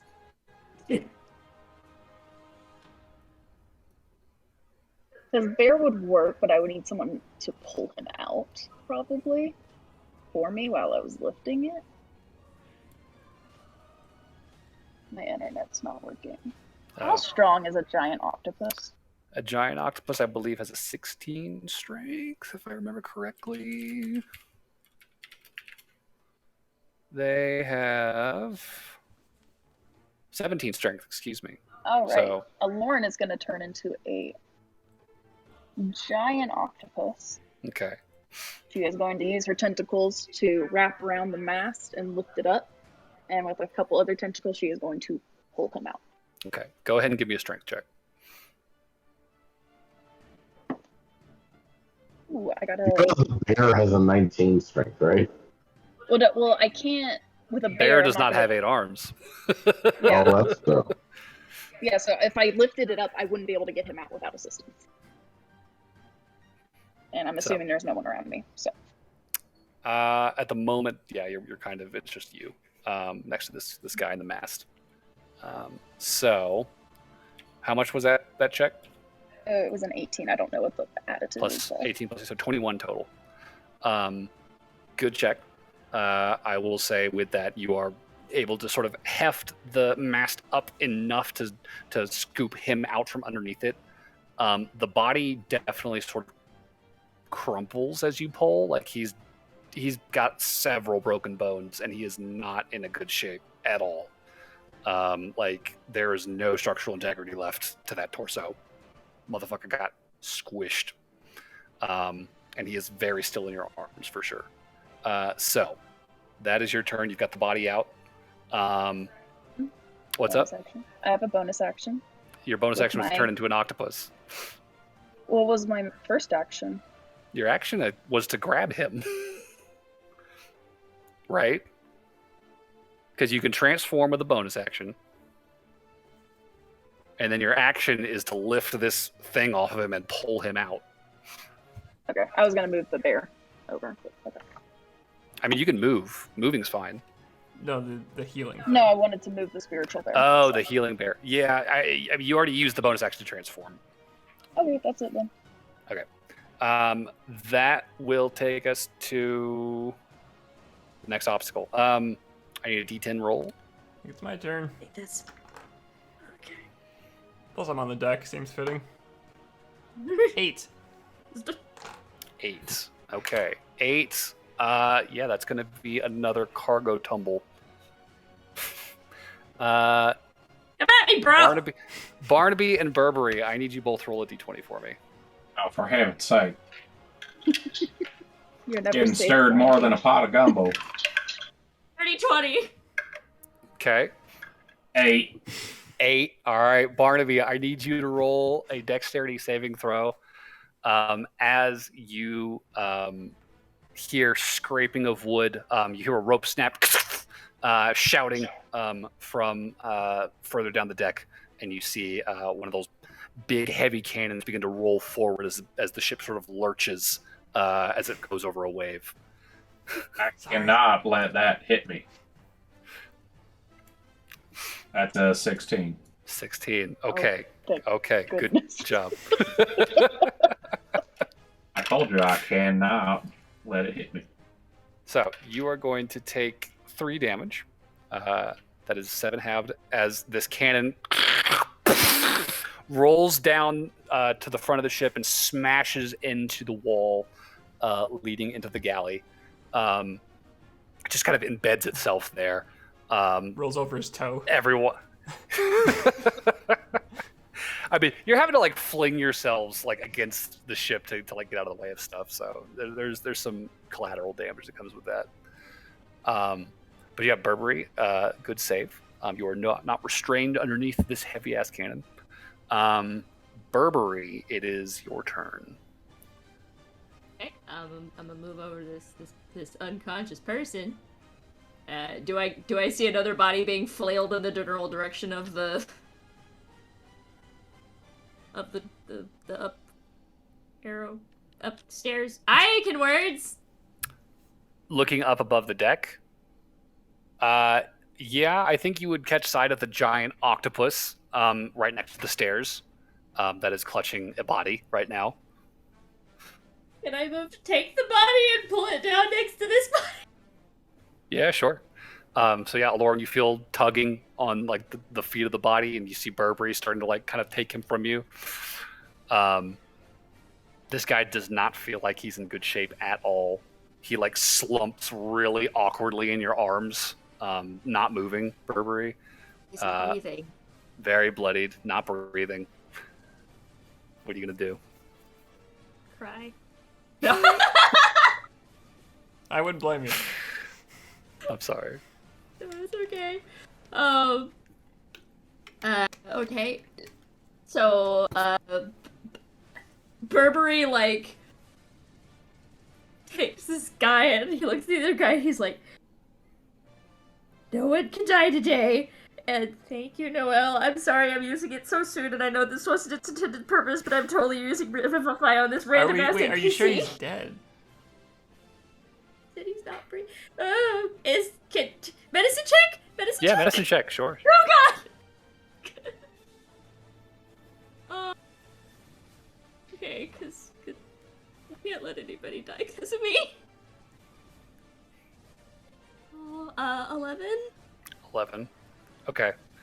I will say with an 11, you can pick up a pulse. It is ragged and like just barely present, but there is a very, very faint pulse. But he is not breathing at the moment. And you get the sense, like just a crude inspection of the body already tells you like multiple broken ribs, probably some broken bones in the back. Like he is in terrible shape right now. 3 words. Mass healing word. Okay, mass healing word. So on this guy, on the unconscious guy behind me, on the captain? Captain's down here, yeah. On Barnaby, and anybody else down here that looks injured from, because we're not the only ones who are down here with all these moving crates. I've got 2 more. Okay. So they will all get 7 hit points back. Okay, 7 hit points.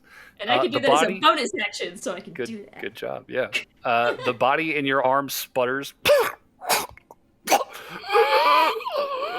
This wheezy, ragged breath, like blood spurting out of the mouth. He is alive. He's just fine. He probably wishes he wasn't right now, but he's here.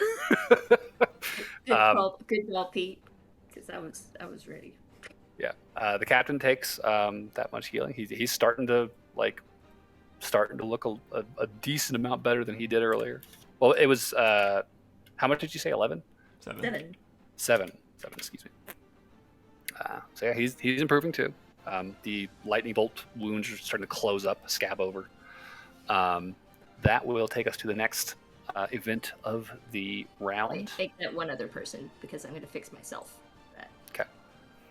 Can I get a D10 from somebody? I guess it's my turn, huh? Okay. Can't use that one. That's what I'm using to keep track of Beacon of Hope. 3. 3. Okay. Mm-hmm. That is going to need to be a reroll. So one more time.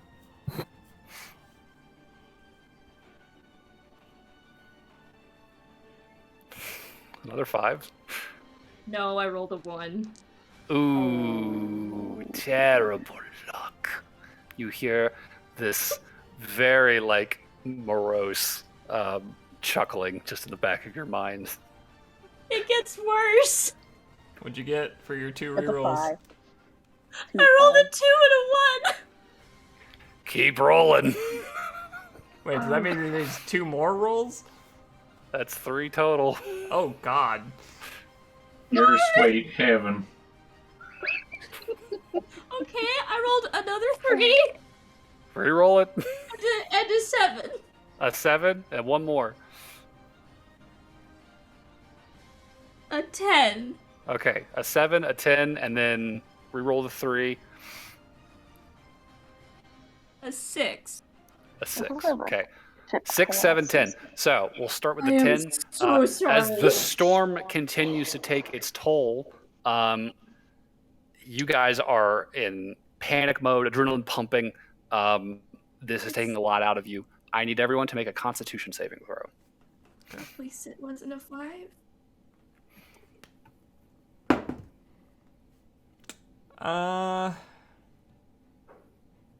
Shit. I guess I'm using my inspo. Okay. Non-natural 20. Okay. 24 total. Okay. It was useless. Five. Didn't do anything. I roll a 6 and a 3. 6 to 3. Oof. And a 5. Okay. Noelle and Burberry will each take a point of exhaustion. Yep. As the sheer gravity of your situation begins to set in. With a 7 and an 8. 6 and a 7, excuse me. 7 will be... We can hear again. Yay. Now, there is a lightning strike in the water nearby. This huge buffet of waves sweeps over the side of the ship and dislodges a couple of lanterns from their posts next to you, Aloran. They strike the ground, glass breaking, oil spreading everywhere, and that oil immediately catches fire. It's okay. It can't stay on fire because of 2. It won't stay on fire for long, no. But there is definitely a quick burst of flame. And Aloran, you're going to take 5 fire damage. It happens. At the same time, Does that suddenly smell like calamari? over the whistling of the wind, you feel this strange rush of air. You hear this weird creaking sound, just barely audible over the sound of the wind howling. And I need you, Aloran, to make a dexterity saving throw.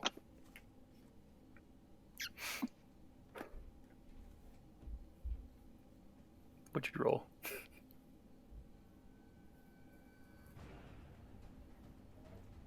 How much? Cat butt. Cat butt. That's a 1. Oof. So, Aloran, you are going to take 12 damage as this heavy iron pulley swings down, dislodging itself from the rigging overhead and smashes into the back of your head. Wait, what if I'm an octopus? I'm squishy. That means you have no skull. So it like sinks in like and then bounces out. So it don't feel good. I'll tell you that. So that will take us to Noelle's turn. Okay. Well, this isn't gonna help right now, but I'm going to cast Sending on Okay. Admiral Vevi Alanakali. Was that the name? Okay. Okay, I'm just going to say, Admiral Alanakali, our vessel Medora is stuck in the storm just west of mooring. SOS, Captain Tathon and crew need help immediately. Okay. Almost immediately, you get a response. Message received. I'll begin mobilizing a ship for your rescue immediately. Hold tight. We're coming. And then I'm going to turn to Rebecca and say, she's coming. And I'm going to start heading back downstairs. Okay. I think before you go, the last thing you'll hear her say is like, she's not going to save us, but she might be able to save the survivors. And she will probably follow you once she gets her initiative up. So that will take us to John. Currently holding the ship steady. Is that the plan? Do I get below deck? Yeah, you can blow deck. Yeah. Once the ship is steady, if the mast still there, or has Lauren got the mast off yet? The mast is still there. It is still affixed to a lot of the rigging and ropes that are, tying the ship together, so to speak. So it's just kind of like hanging over the edge of the ship, just like catching water, being kind of buffeted against the side. This doom, doom, doom sound echoing in the hole. I'm going to try to see any sailors around me and point at the mast and do like a cutting motion. Okay, yeah. The sailors next to you immediately kind of clock what you're saying. They will draw blades and begin making their way downstairs and out of sight towards the mast. So this guy is gone. So they are going to get down there and start cutting for sure. Top of the order, round 6, Barnaby. What are you doing with your turn? Have we gotten all from the top down that need to be gotten down? As that are far injured. as you know, Noelle just got down, so. Okay. Did you see anybody else that need to get down I here? couldn't see a thing. Fair point. But I guess I'll go John back is still up. there. Barnaby goes back up. Yep.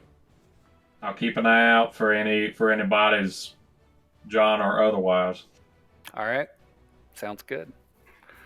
Go ahead and give me a perception check, I guess. You will definitely clock the giant octopus on the deck next to you. I'll say that. That's new.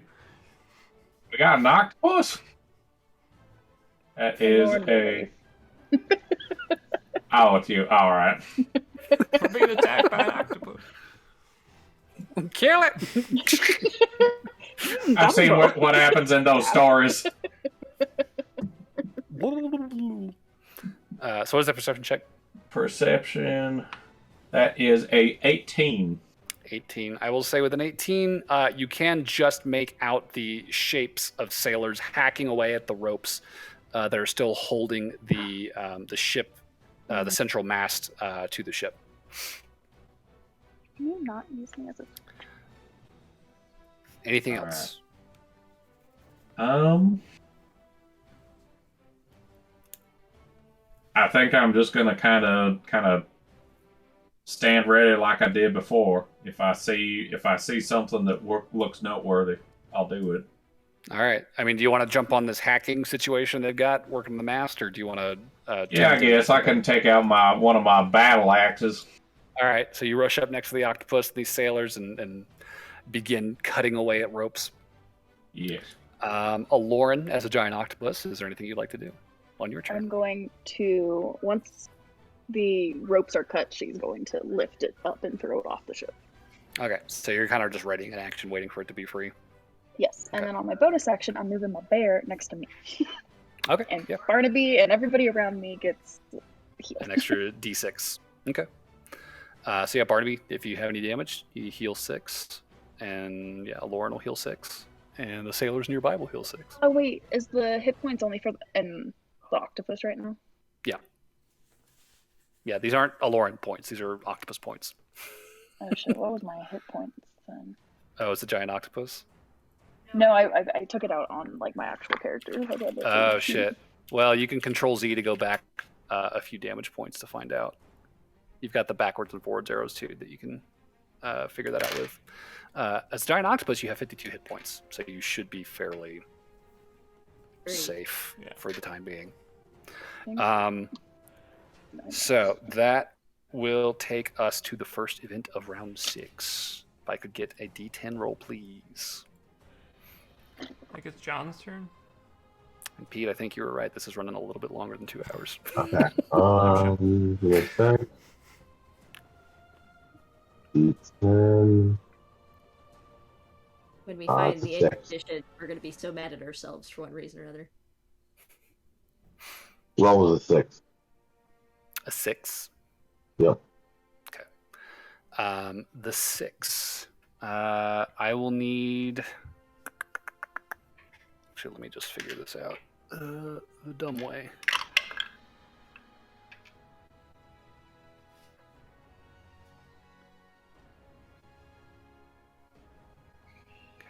So yeah, Aloran, I need you to make a dexterity saving throw again. What's the dex as an octopus? Oh god, it doesn't matter. I rolled a 5. Oof. +1. Aloran,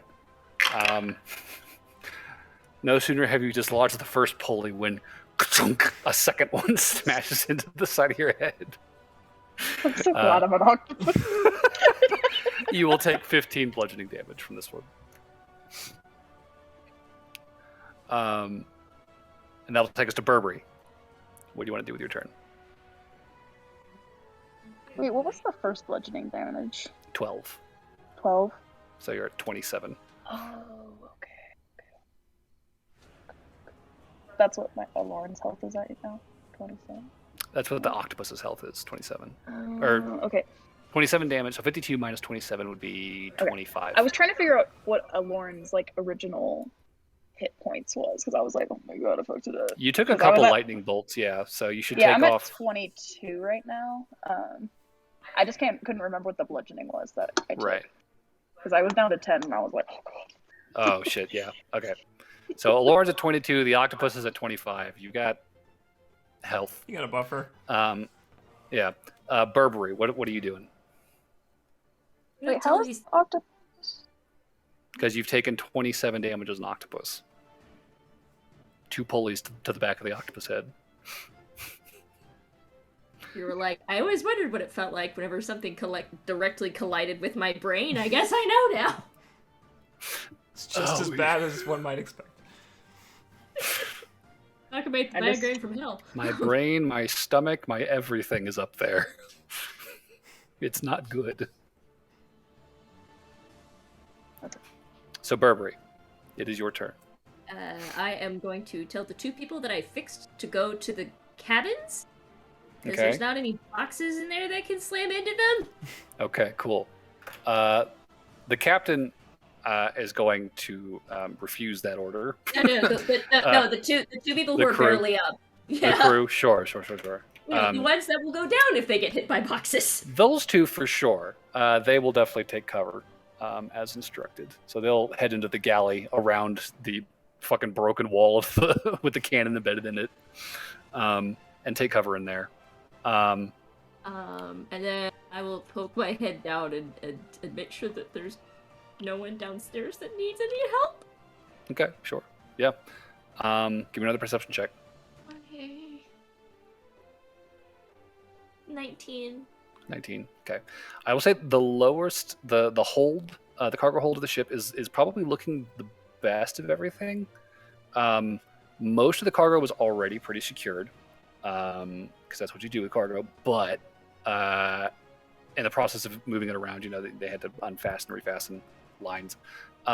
Most of it is definitely bunched up at the back of the ship. Most of the crew is sort of standing in front of it, holding lines, finishing up sort of the cording process. Does not look like there's any injured down here. I will say that you do clock that there's a pretty decent layer of water along the hold of the ship at this point. But Mostly, is it all coming from the top? it looks like it's pretty much all come down the stairs and through the newly opened hole in the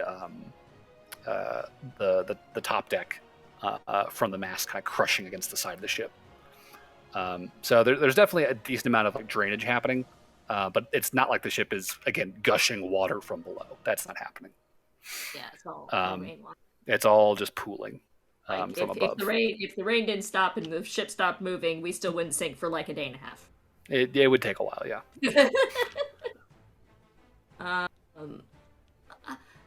I'm not quite sure what I can do at the moment. Okay. So I guess I'll. Burberry quietly panics. Yeah, Cool. sounds about right. Sounds fair. I will need someone to roll another d10 then for the next event of the round. I I feel guess like I can. I feel like I've forfeited all of my D10 rolling privileges with that last bit. Fair. I guess I can do it. That's a 9. 9, oofy doofy, buddy. I will need Burberry and Noel to roll a d20 for me. Is this a saving throw or is just a flat roll? This is just the flat roll. 14. 17. 17. Okay, cool. Noel, Mm-hmm. you will notice and make sure that you're out of the way as this cargo begins to shift. There is an unsecured crate that begins to slide in your direction. And seeing this next to you, the captain will also sort of very quickly, step backwards out of the way, kind of slamming up against the stairs beside you. He's going to take a tiny bit of damage off of that. But nobody is pinned by the cargo. Oh, I didn't need to roll the deck save there? No, that was targeting the captain. Because Oh, he okay, rolled gotcha. dog shit on that. Yeah, I have been rolling to have the crew officers in there as potential targets. Okay. But y'all have been taking the brunt of it. Have we gotten every number now? Nearly. I don't think we've gotten 4? 4. We haven't gotten 4. We Y'all have have gotten 10. You have not gotten Oh, yeah. 4. That's the only one we haven't done. You have not gotten 4. Correct. So this will be... Little did we know, 4 is the unconditional. 4 is cracking. 4 is bad. But yeah, the captain is okay if just continually banging himself up as he takes cover. The that will bring us to you, Noel. What do you want to do on your turn? Well, I'm worried about John, but I can't really do anything to help him. Any immediate healing necessary in the area? I is mean, nothing that touches. the captain's injured. He's still kind of seared, smelling from that lightning bolt.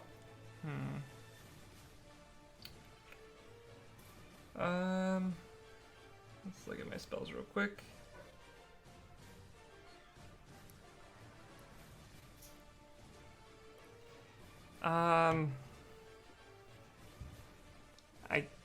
Boy.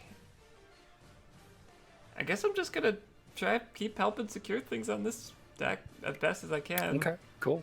Just more securing ropes. Okay, Yeah. fair. I guess a bonus action. Can I give the captain bardic inspiration? Yeah, sure.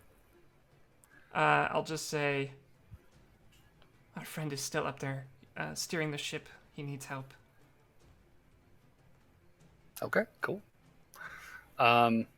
He has a D8 on saving The throws captain- and checks. We'll probably hear that and nod, "You're right," and begin making his way back towards the stairs. So that'll take us to John. Just holding your position. Is that the goal? Can I just get like a short recap of what the current situation is?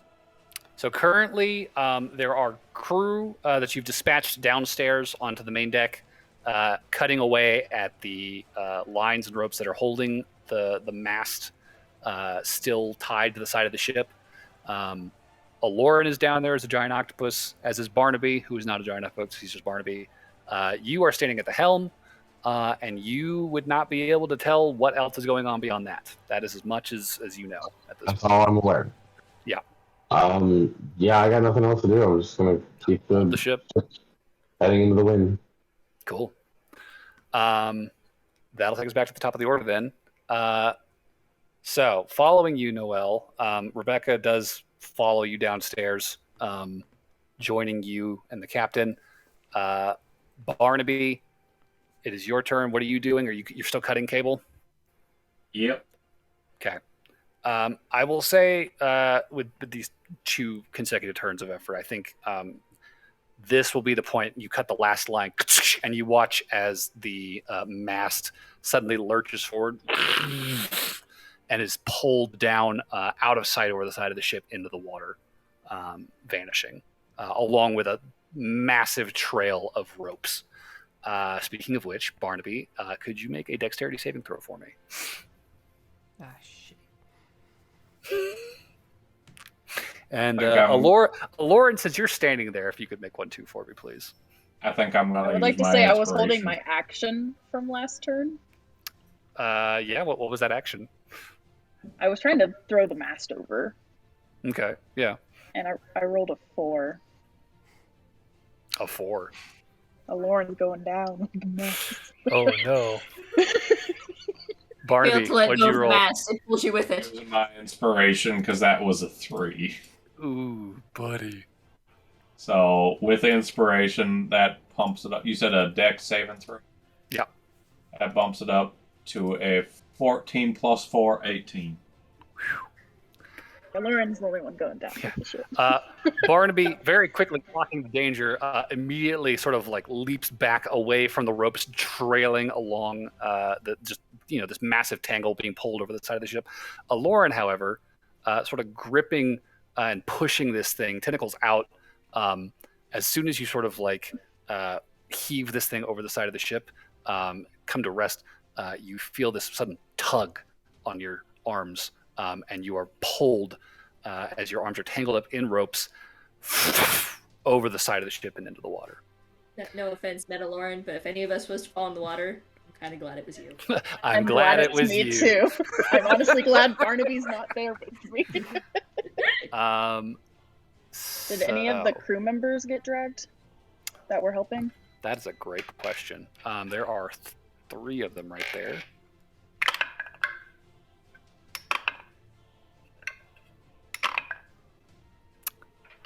No, they didn't. Hey. Great. It's just you. That's So yeah, Aloran, you are whoosh, swept overboard and pulled down, suddenly just dragged by the weight of the mast underwater. And being pulled under, you are struck by how much nicer it is underwater in a storm when you can breathe down here and don't have to deal with all the bullshit like wind and waves and lightning that happens on the surface. There's definitely like buffeting happening. You're definitely kind of being pushed back and forth by current, but it is a far cry from the violence happening up on deck. You are, however, being dragged down by the weight of this thing tangled up in the rope. So that is, we'll mark down, you are 60 feet underwater at this point. Ooh, that was fast. With that, the captain, I should say, is also heading back above deck past you, Noel. He's pushing up onto the deck just in time to kind of see all this happen, like, oh shit, making his way towards the helm to help John, as Noel suggested. And for the first event of round 7, Burberry, you hear that voice in the back of your head again. All right, this is taking too long. Let's try this. What are you trying to accomplish? There is this sudden lurch as the ship tilts hard to the right side. I don't know if that's port or starboard. I should have looked that up beforehand. But the point is, it's lurching to one side. And on the top deck, Barnaby and John, you can both see silhouetted against the sky, illuminated by a flash of lightning, this enormous wave rearing back, curling down over the top of the ship and smashing down on the far side. And I'm going to need everyone inside the ship to make a dexterity saving throw. Oofy doofy. This is bad. Okay, One of the good people with water breathing and 24. water walk is a... How much was that, Noel? 24. Oh, good. 24. 23. 23, okay. Oh, you're the only ones inside, that's right. So you guys are going to take half damage as you feel the ship tilting further and further and further. Suddenly, almost vertically, you're unable to stand on the floor anymore. You're sliding down against the wall, catching yourself. Thankfully, much of the cargo has been mostly secured, although now that the ship is completely turning, continuing to capsize, you are now having to sort of continue this run onto the ceiling as the ship turns upside down. You're only going to take... that was 6...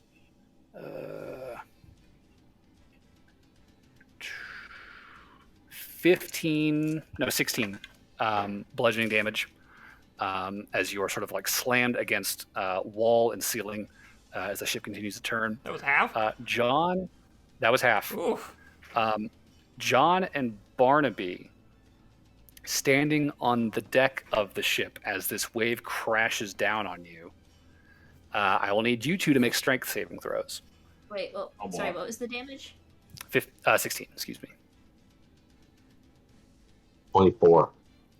24? 3.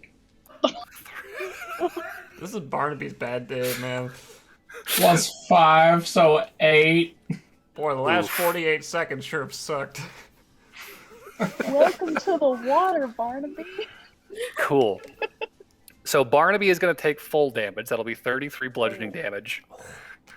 John, you will take half, 16.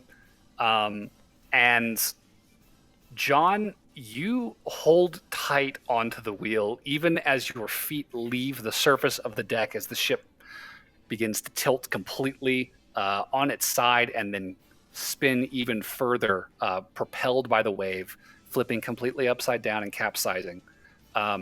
Barnaby, as you are sort of thrown off your feet, unable to sort of find good footing or a handhold, fall backwards, slamming into the stump of the mast behind you, tumbling into the water with a splash, and being caught up in the current. You are going to be propelled. We'll say northeast of the ship on this. We'll assume up is north. You are going to be sent.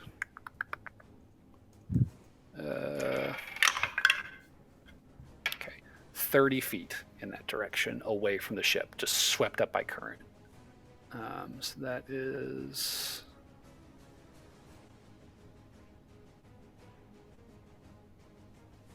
$30, so like there. So, and Lauren, I think you would just barely be conscious, not even conscious really, but like you would recognize the shape of Barnaby's body as the ship kind of twists upside down, being flung past you in a rush of water. The rest of the crew similarly is being tossed about as the ship capsizes. Captain taking a similar hit, and he is going to be swept in a different direction.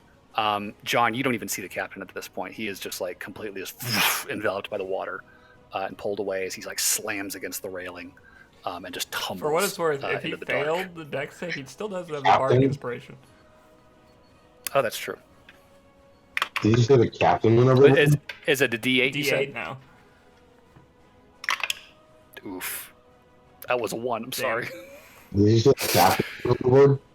Yeah, the captain just got swept overboard. The ship Okay. struck by a wave, flipped completely upside down, and the crew on the deck has been just scattered out into the ocean. The crew inside the ship tossed about very roughly, but still in the ship. A lot of these guys taking hits, smashing against the wall, a lot of people knocking themselves out over the course of this moment of just total panic. So the ship is completely upside down right now. The ship is upside down. Yes. So it doesn't really matter if I'm standing there steering anymore because the rudder's Steer upside. us to shore, This John. is true. But you did hold onto the wheel, and you did not get pushed away. You are still in place relative to the ship at this point, just upside down and underwater now. So that will take us to Burberry.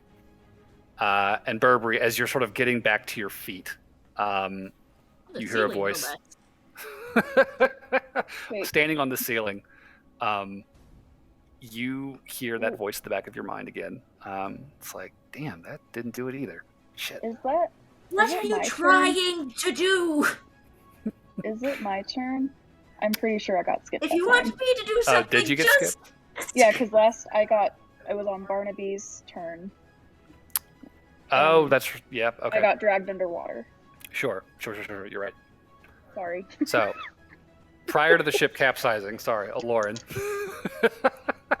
Oh wait, so okay. Yeah, that was your initiative.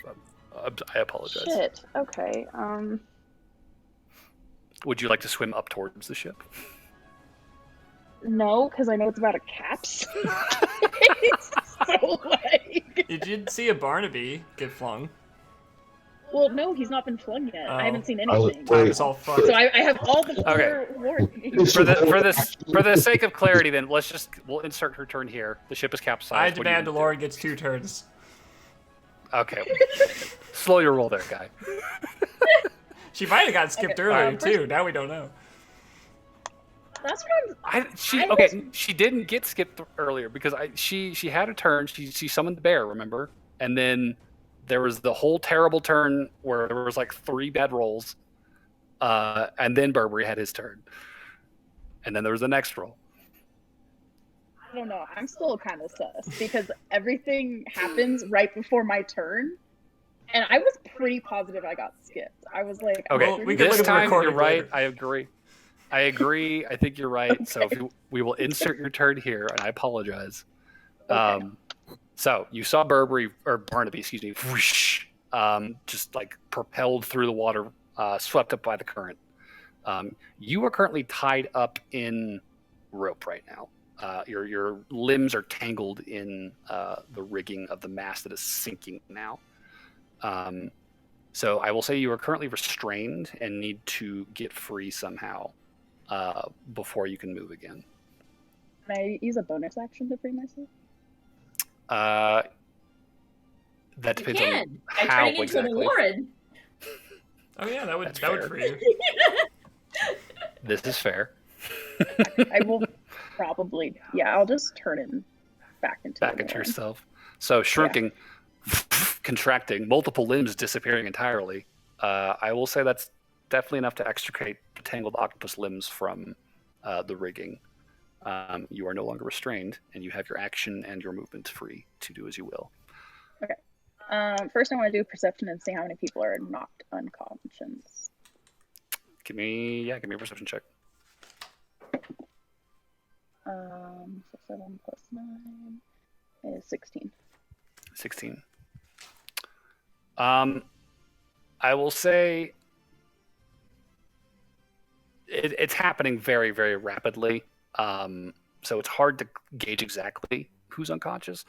I will say it definitely looks like every member of the crew that was on the top deck, aside from John, as best you can tell, was swept up by the water and just like propelled out into the fucking dark.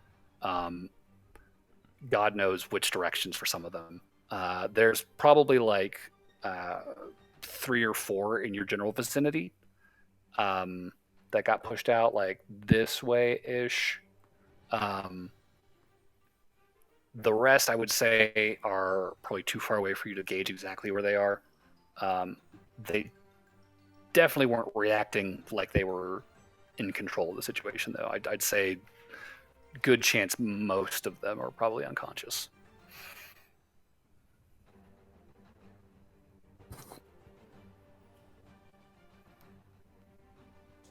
Is Barnaby unconscious?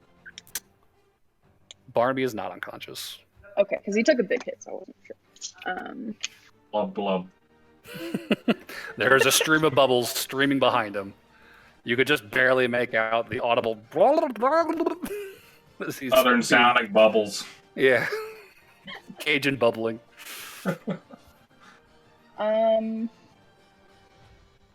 I can't see 10 people, so I don't want to use that yet. So I guess I'm just going to turn back into a giant octopus, and I'm going to try to grab as many people as I can and take them to the surface. Okay. So using your action to wild shape again. I will say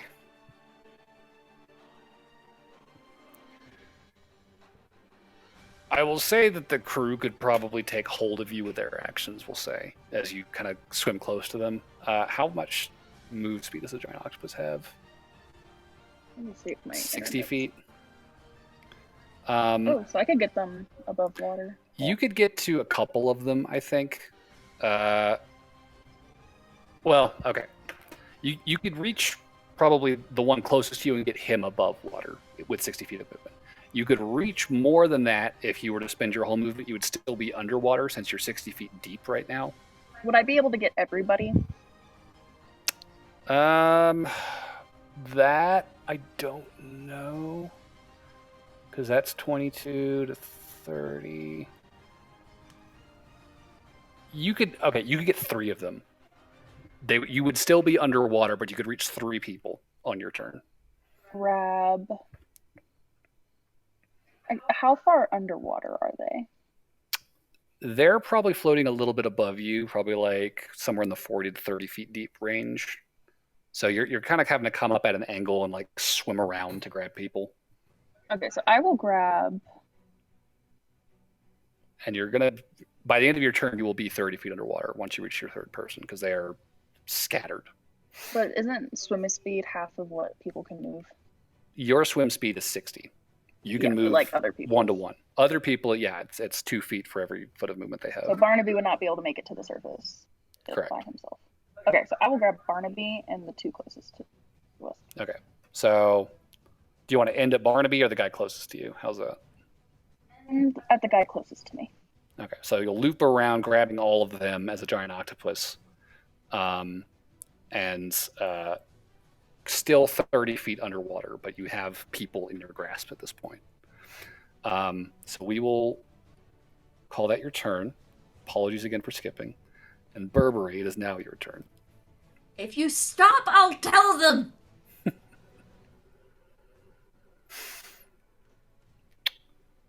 Okay. That's not going to get a response. Yeah. But you may continue with your turn.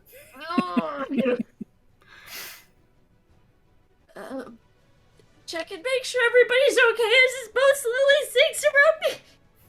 Yeah, we're not in a great spot. We're gonna drown if we stay in here. We're really not. I mean, Not on the upside, I guess technically since we're upside down right now, we have an air vacuum, so. Yeah, so is it like the floor now, which was the ceiling, is just filling up with water at this point? So looking at the hatch that the stairs lead into, which are now like trailing down from the ceiling above you, right down to the hatch, it's just like water, just right. Oh, okay. Interesting.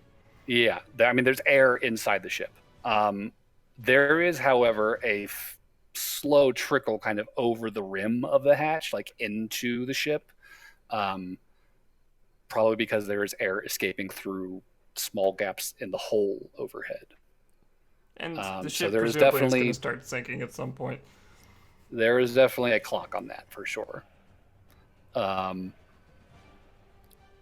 So yeah, Burberry. Anything else on your turn? Just checking people. Yeah, that's really all I can do at this point. I'm not built for this. Okay, so I will say a decent amount of the crew around you were knocked unconscious by that tumble. There are a handful of them that are getting to their feet, very groggily. Many of them, bloody gashes or just big bruises, knots on their heads. Like it's a mess down here. With that, I am going to need another. Well, I guess it's not that table anymore. I will say for Noelle. Mm-hmm. Noelle's still in the ship. We'll just proceed to Noelle's turn there. Okay. So given that things are kind of all happening simultaneously, are the guys in here with us that are conscious and capable of moving, are they looking like they're going to dive for the hole to get out of here, or are they going to stay put for a minute? Is everybody like, we got to get out of here? I assume they know protocol better than I would. There is some conversation happening. They're not immediately diving for the hole. The immediate reaction from all this, from the ones who are still conscious, is checking on everyone and seeing who's actually alive, who's dead, who's injured, and taking inventory. There is a calm right now. There's not an immediate dive for this thing. Okay. I guess I'll just, for reaction, I'll just kind of ask one, like, we have to get out of here, right? We're going to drown. Well, we need to, shit. The sail's looking around. Rebecca, I think, will pipe up behind you, and she'll say, well, we'll need to unfasten lifeboats and see if we can't get them to float us up to the surface. But that is an ask right now, as they are currently strapped to the top of the deck, which is upside down. Can anyone see me outside the little thing? If they poked their head out, they could probably, if they had dark vision. Okay. I guess I'm gonna staple myself to Rebecca here since she knows what she's doing. And I'm just gonna say, I can help you do that. I'm gonna take out the drift globe too. And say we can see out there. All right. Don't forget about the She'll advantage on pick up a things. rope and be like, "Here, hold. We're gonna need this to stay anchored here." And she'll hand one end to the crew inside and start sort of like tangling another side around her wrist. I'll just say Noel's action. I don't know if it's an action to activate this thing, but I want to set the drift globe to daylight at this point, so we can see what the fuck Daylight. we're doing once we're out there. Okay. So daylight drift globe. I believe it's an hour of 60-foot radius light. Oof, that's good. I only get to do it once a day, but this seems important. 6-foot radius sphere of light. Yeah, that is very bright. Sure, yeah. Okay, so you are preparing to follow Rebecca down out into the water to start unfastening lifeboats. So that will take us to John. It is your turn. John's gonna walk or swim over to the little air hole at the stair. Oh, actually, one thing, John. Since you are currently in the water, I am going to need you to roll a d10 for me. Oh. 9. 9. Okay. Just make a Constitution saving throw for me. All right. Is lightning hitting the water? That would be a 16. 16. Solid. Cool. Yeah, John, this is a shit situation, but you are determined to power through it. So yeah, continue with your turn. I'm just gonna make my way over to the air pocket, air hole thing. Okay. Through. Pokes his head out. And I'm just like, yo, I'm good to move around down here. You need anything from the deck? Rebecca will pipe up. It's like, we need to unfasten the lifeboats and see if we can't float those to the surface. That's probably... Or do you want me to bring them in here? If you can untether them, we can probably swim to them from here. Okay, where are they at? They're on the deck. They are sort of along the railings. Okay, I'll pop my head back out and make my way to the closest one. Okay, so get to work cutting those lines and getting that lifeboat unfastened. So these things were affixed to the ship with like this very tight canvas covering, and now that they are upside down, as you are sort of unfastening them, you see that there is an air pocket sealed inside these lifeboats, thanks to that canvas. And you can see just what Rebecca was talking about, using these things as sort of flotation devices in the event of a capsize. As soon as this thing is cut free, it immediately begins to start a buffeting against this, sort of shifting in the current. I gotta force my way back to the hole. Okay. I will say with this, yeah, this will be the extent of your turn, is getting that nearest lifeboat over to that hole. So there is one now currently nearby that you guys could kind of drop into the water and sort of swim up into. Just stick my hand through the hole and just put a thumbs up. Yeah, cool. So this enormous meaty hand sticks up with a thumbs up. It's like the opposite of Terminator 2. And yeah, that'll be the end of your turn. Rebecca is going to begin ushering crew down into the water and towards that lifeboat. And she is going to look at you, Noelle, and say, "You sure you're up to this?" I don't think I have a choice. All right. And as Noelle's the crew sort of files the down, drift globe like a basketball under her arm. it's probably more like baseball size. All right. Yeah. It's not a huge thing. You could fit it in a pocket. But yeah, so you got your drift globe, you got your rope, and Rebecca is going to plunge down after the crew and begin swimming out of sight towards the next lifeboat. After her, Barnaby, what are you doing, my guy? Well, You are currently clinging to a Lauren. underwater. And actually, since you're underwater, I need you to roll a d10 for me. All right. Hand. 10? Okay, Hand. give me a Constitution saving throw. 25. Jesus. Yeah. Terrible, I have a terrible time right now, +7. Barnaby, but you are determinedly holding on. Continue. I'm gonna quick pull out a little bottle potion of water breathing that I got. Mm-hmm. I'm gonna drink it.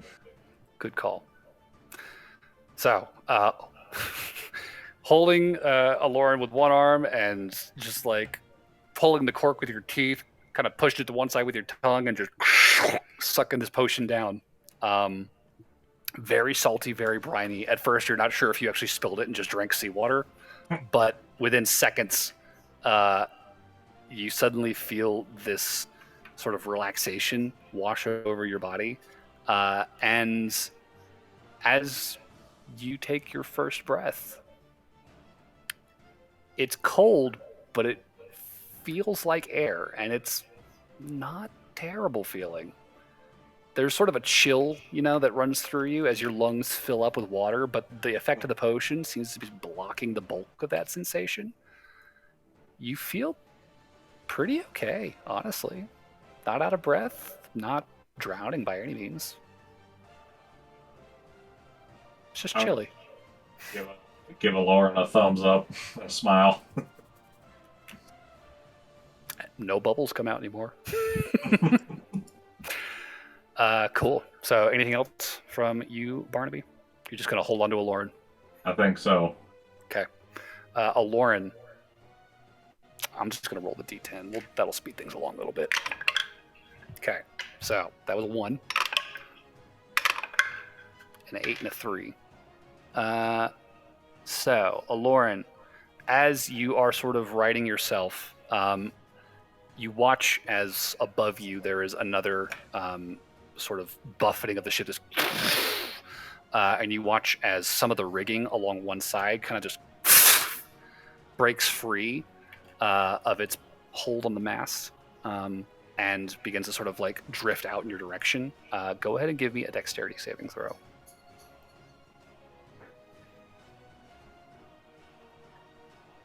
Cool. Knowing how this goes, you out of the way. As you do, however, you feel this sudden buffet of water pushing you. And I need you to make another saving throw. This time it is going to be a strength save.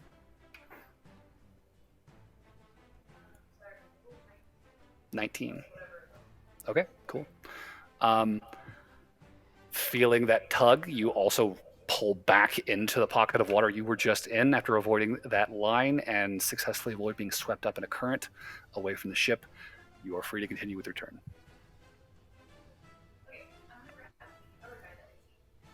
Okay. For what it's worth, I can't hear Lauren.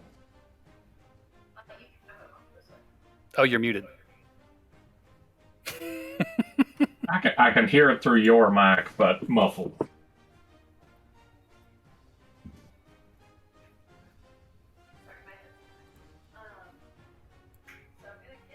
The other guy.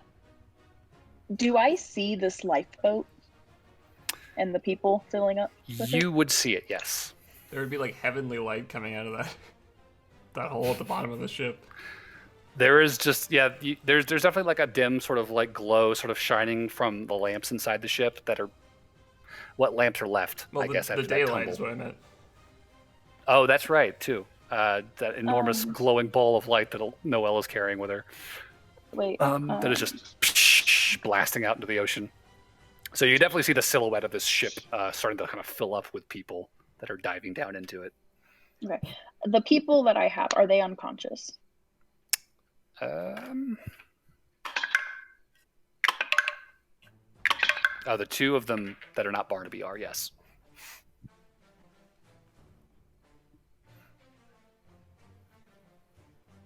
Well, I have 3 people because I'm gonna go get that other guy, the other floater Okay, guy. so you'll take 20 feet of movement to reach him. Okay. So you have 40 feet of movement left. Is that guy unconscious too? He is not, but he is not great. There's definitely a solid like stream of blood sort of washing off the side of his head, and he's got like kind of like a wincing one eye look to him. Where's my healing bear at? The healing bear would have been on the deck of the ship, and it is just sitting there, unaffected by the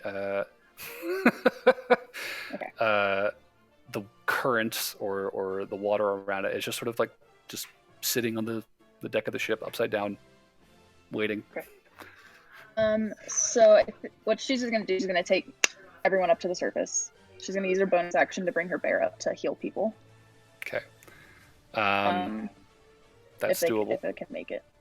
Yeah. I mean, you'll have to get closer to the ship, and as you break the surface, the bear kind of coming up to join you, spreading that healing light. Everyone's going to get those 6 hit points from the beacon of hope that is nearby. I will say, as these guys regain consciousness, you guys are being buffeted by waves, pelted by rain and wind. Lightning is flashing in every direction. Coming out from underwater, it is positively hellish up here. Much worse conditions. So that will be your turn. Those guys are all conscious. Well, didn't I have a little bit more movement speed? You would have 40 feet, so you had to get 30 feet up and then closer to the ship. I thought the octopus had 60. It did, and you used 20 of it to get to the last guy. Oh, okay, got it. So 20, 30, and then 10. So that'll be your turn. That'll take us to Burberry, who is in the hold, watching as people are filing down through that hatch to get into the lifeboat. Those who are still conscious, I should say. Okay. All right. One last mass healing word. Okay. Well, to get 6 unconscious people conscious again, hopefully. All right. I don't know if that's all of them, but you could probably wake up everyone that's left unconscious on this level of the ship for sure. Cool. I'll do that then. Okay. Then we'll start looking for a small barrel. A small barrel. Yes. Okay. There are definitely barrels around. I figure, but yeah, cat brain goes, I have things that can't get wet. Okay. Well, if it's waterproof outside, it should be waterproof inside, right? Okay. There are barrels around here. Do you want to heal from that healing word? I think it says up to 6 creatures, so I don't know how many people were unconscious. So on this deck there is 1, 2, 3, 4, 5, 6, 7, 8, 9, 10, 11. So including Burberry, Noelle, and Rebecca, there are. Well, Rebecca died in already. Oh, and Silverin, right? So there were 14 people on this level of the ship.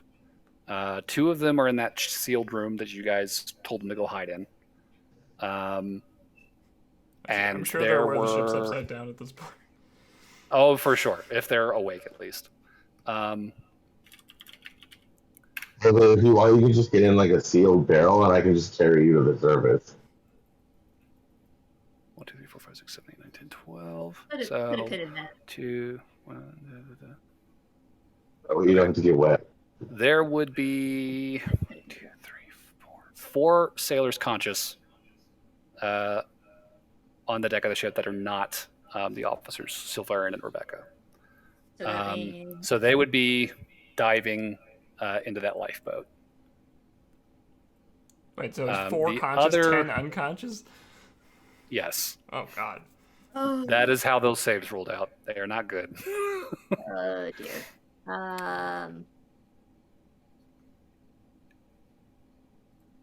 Okay, well, theoretically, I could cast it one more time if I use my thingy, but That's gonna be it for me. So you can wake 6 of those people so you up. don't have to worry about it if you don't want to. For now, I'm just gonna get the people up because that seems pressing fair. to me. I have healing word for myself if I need it. So yeah, I'll get 6 of those 10 up. Okay. So that'll get 6 people back on their feet. Theoretically, I could do it with one lower spell slot, but that'd take 10 minutes, and I don't have that time. Let's see here. I believe Silverin goes after Burberry, so that means he is going to follow the crew into that lifeboat as Rebecca works to get another one unfastened. That is your turn, Burberry. That'll take us to Noelle. Okay. Means I have. I'm gonna bonus action healing word myself since I'm going into the dangerous water. Okay. I'll do it at 2nd level too. Okay. So I get 8 plus 5, correct? 8 plus 5. With the Beacon of Hope up. That's right. So it's a 13. Okay, that's not bad. Okay. I just look over at Burberry before I jump in. Are you going to be okay if I leave? I'll be fine. Deep breath. Oh, take this before you go. And he shoves a package into your hands. Oh. Shove it in my bag. Package. It's soft. Okay. All right, I jump in. I'm gonna try and find the boat and get under it like those other guys. Okay. Are you going to help Rebecca unfasten another boat, or are you joining the boat that has been released so far? I think I'm just going to get under the boat first, just to get my bearings at the very least. Okay, that's fair. So you will be joining Silvarin and 4 crew members under the boat.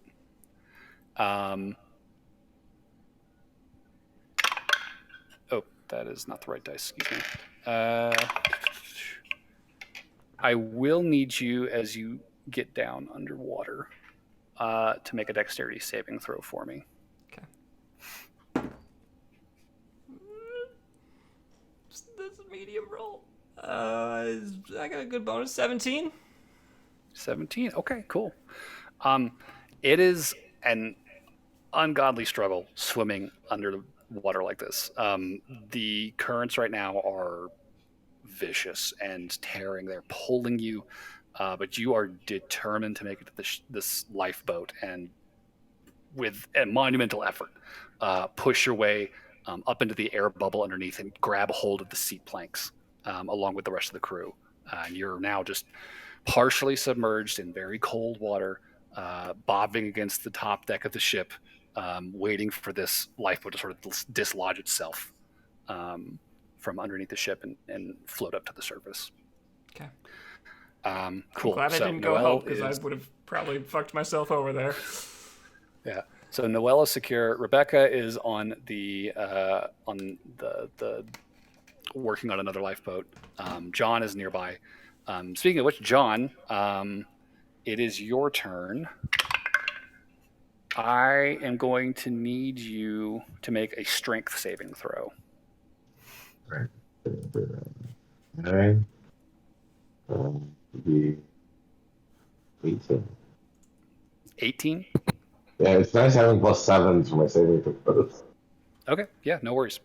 So you feel this current pushing past you, threatening to drag you away, but you're a very strong swimmer and very strong guy in general. Fight through it. Off the current. Pushing. So, what are you doing with your turn?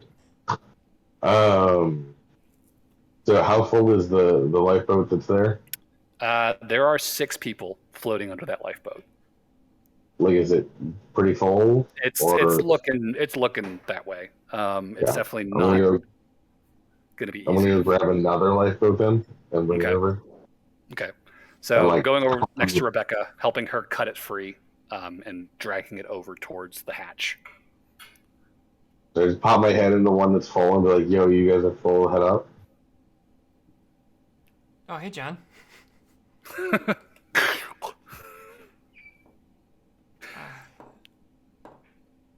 guess. Do I You need can to hear move each them? other. Like, You can do hear I each other pretty well. do I need to move them somewhere so that they can get Yeah, to the how do we surface? get out of this situation now? Or... Sylvarin, the quartermaster, he says, "At this point, we are at the mercy of the sea. But capsized as it is, we should at least have air until we are dislodged and able to float to the surface. But you'll need to hold on. I can move you guys to the Dislodge you? side or something. If you can get us free, by all means." So I'll put the new one in like where they can reach it at the hole, and then I'll take their ship and just gonna like move it off to the side. Okay. I'll say give me a strength check. There's a nice roll. That is 22. Okay. Being careful not to pull the ship at too severe of an angle, not wanting to release any of the air trapped underneath. You push, pull, jostle as best you can to get this thing under the railing over the side of the ship and kind of push it out into open water. And as you do, Noelle, you feel yourself suddenly being pulled upwards by this plank under your arms. And you hear the splash. You hear the rain pouring down onto the bottom of the ship that you're hiding under. You are on the surface. And you are floating away. Okay.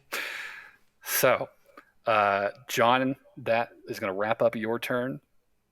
That will take us to Rebecca, who is going to swim over to that lifeboat and kind of pull herself underneath. She will extend a hand out to you, John, as crew begins to sort of, the ones that are conscious begin to sort of file down into the hatch and up into the boat. Do you join them?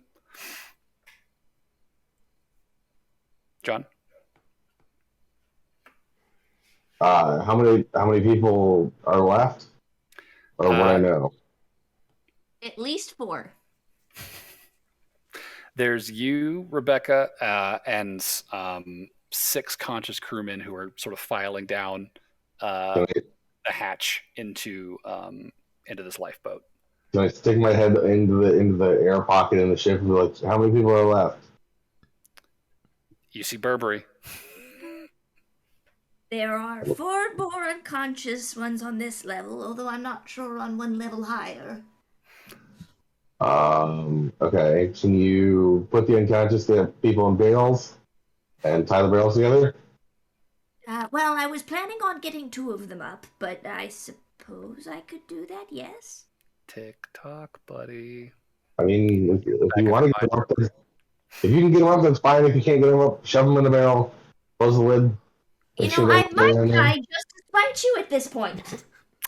Cool. So, Barnaby, while this conversation is happening, you are still wrapped up in Lauren's arms. You can breathe underwater. Great for you. I am sorry to inform you, however, that it is really, really cold in this water. As the night goes on, it is beginning to grow frigid out here. You are going to take 8 cold damage. Or fucking 8? Barnaby was looking a little better after the bear came over and healed. Now he's looking real. Is this because he's breathing the water, or is this literally just because he's in it? So while you are in the water, there is another table that happens for underwater stuff. And that is character specific stuff. Okay. So that was a 2, which is the biting cold. And it is 1d10 damage, just arbitrarily, off that table. So we can flavor that because you are breathing icy cold seawater. Maybe it is starting to lower your core body temperature a little bit. But that's Makes just sense. the poor luck of the table. Mhm. But your turn is yours to do with as you will. I'd like to get on to something that is not the water. Okay. Well, you are currently clinging to a Lauren who is bobbing at the surface, buffeted by waves and rain. What do you want to do? All I you see guess is you just see the bulk of the ship, about 15 feet to one side of you, just being tossed up and down on the roiling water. I mean, I'll take the top of it to being underwater, You or want I to should say the clamber? bottom of it. You want to clamber up onto the ship? As much as I'm just gonna say to Lauren, as much as I love sitting in freezing cold water, I'm gonna get out of it. As water's streaming out my mouth. Okay, sure. So I'll say it's 20 feet to swim to the ship from a Lauren, at difficult terrain movement, right? You need to somehow haul yourself up the smooth, like curved slope of the ship's hull to try and get on top of it.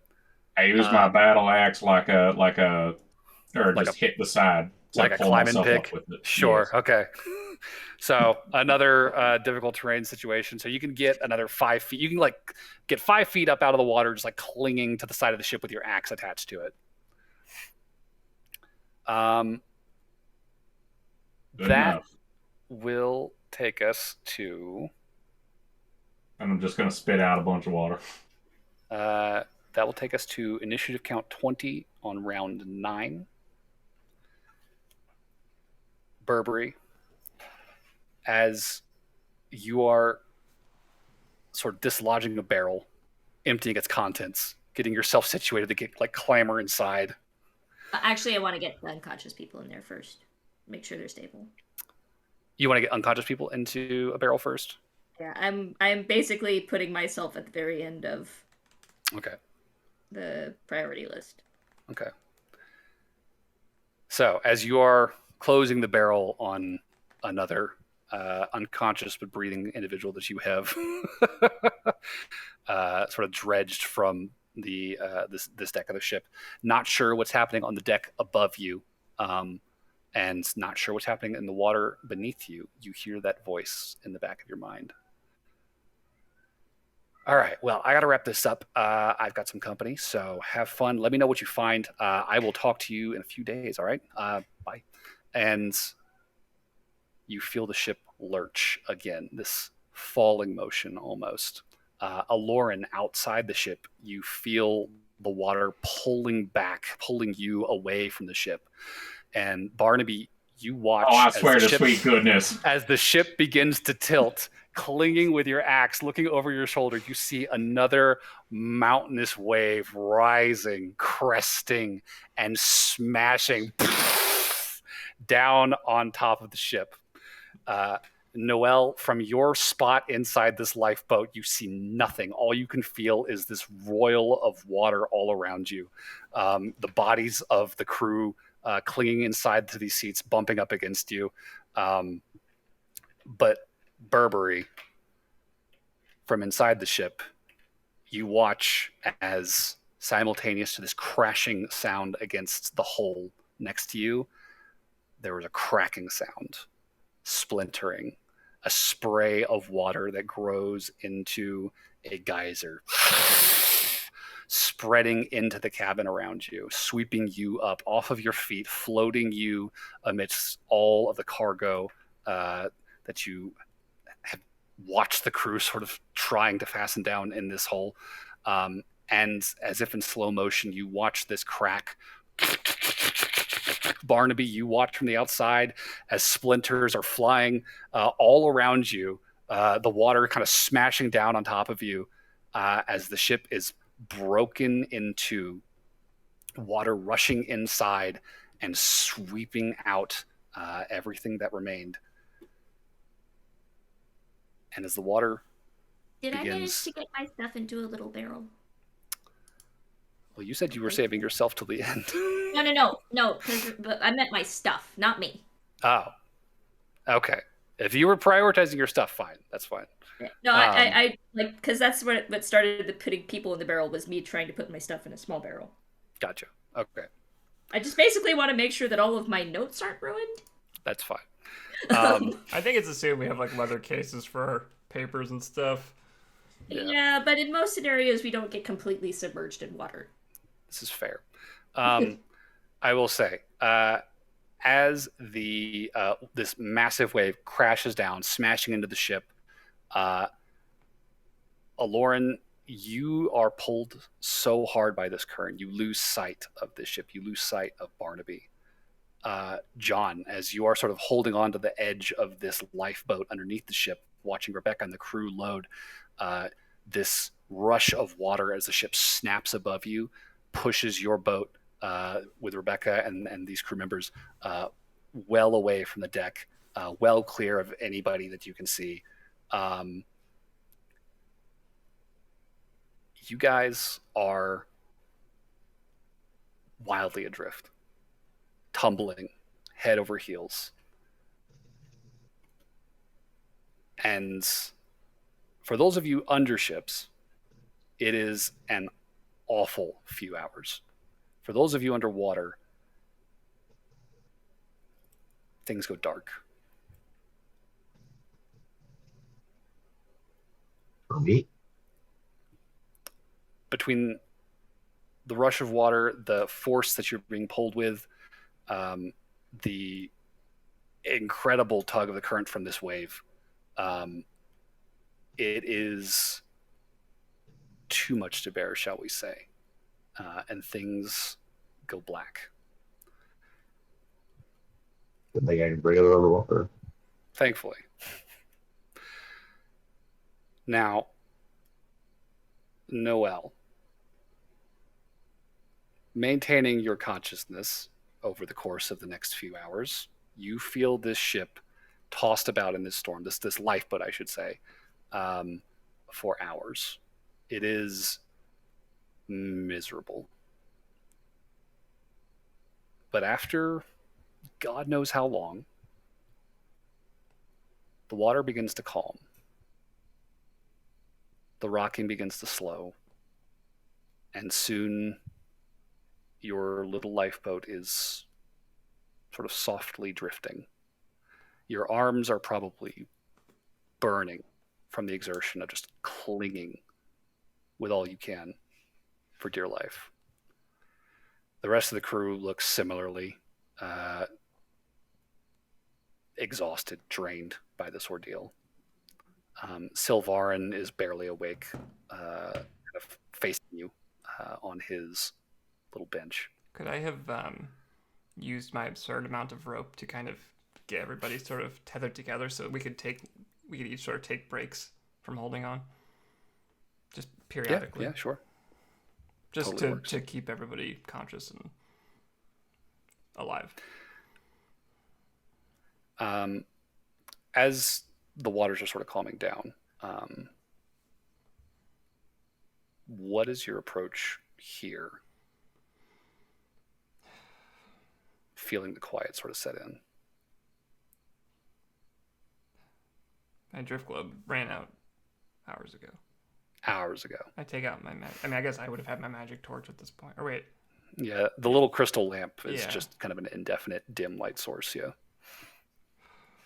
So you can see under the boat. Yeah. You can see everybody's faces. Do you think it's safe to check?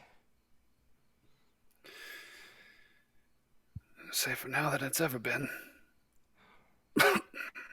I'll make sure I grab a good tether of the rope, tie it to my waist. I'm just going to peek over. I'm going to duck my head under real quick. I'll try and keep like an arm tethered to one of the people under, and just poke my head up out of the water and just into the night.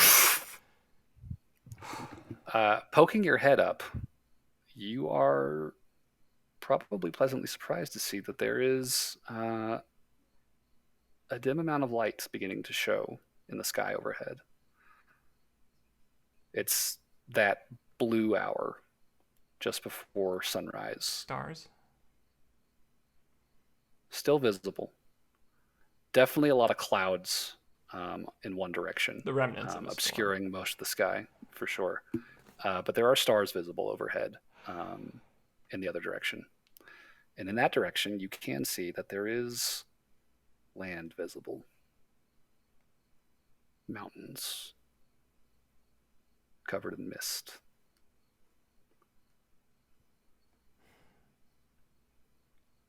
I'll duck back under. I see an island. Do you think we can flip this thing and get over there? Flipping may be a lot to ask, but we could definitely get there. You ready to kick? I guess so. Let's get oriented and start moving. And Silverin will start sort of directing the crew to sort of rouse and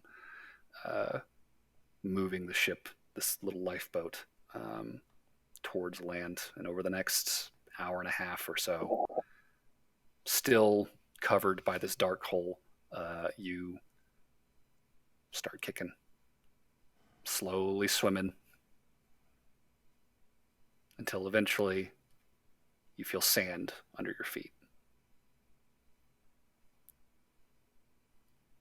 And then you feel the water beginning to recede down past your shoulders, past your waist. Soon you're carrying the ship overhead. Stupid, this thing's too fucking heavy. You push it off to the side, and you find yourself standing knee-deep on a beach. Around you, there are rough, looks like volcanic rock almost, dotting the shore. Not too far ahead off the sandbar, there is thick, dense forest. And in the distance up overhead, you see fog-covered mountains.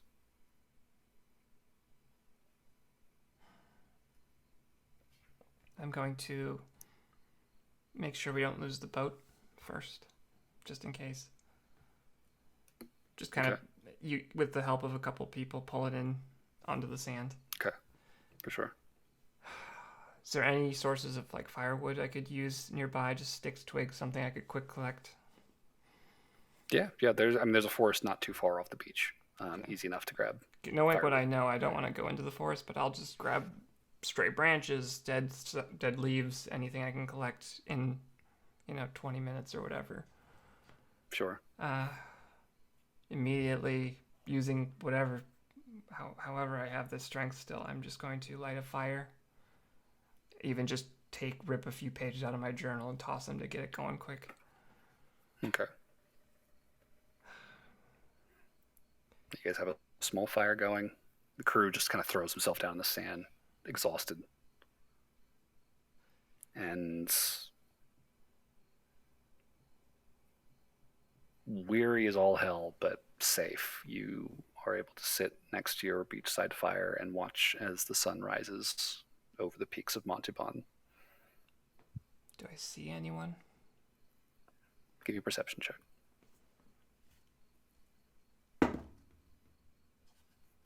Best roll I've had all night.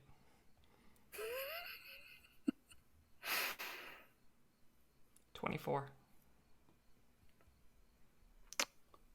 24. I will say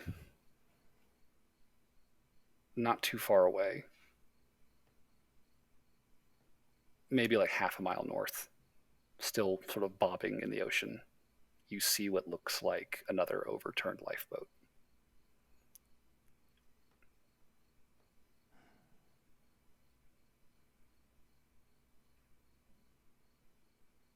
You watch as it, over the course of the next half hour or so, slowly, buffeted by waves, washes up onto the beach.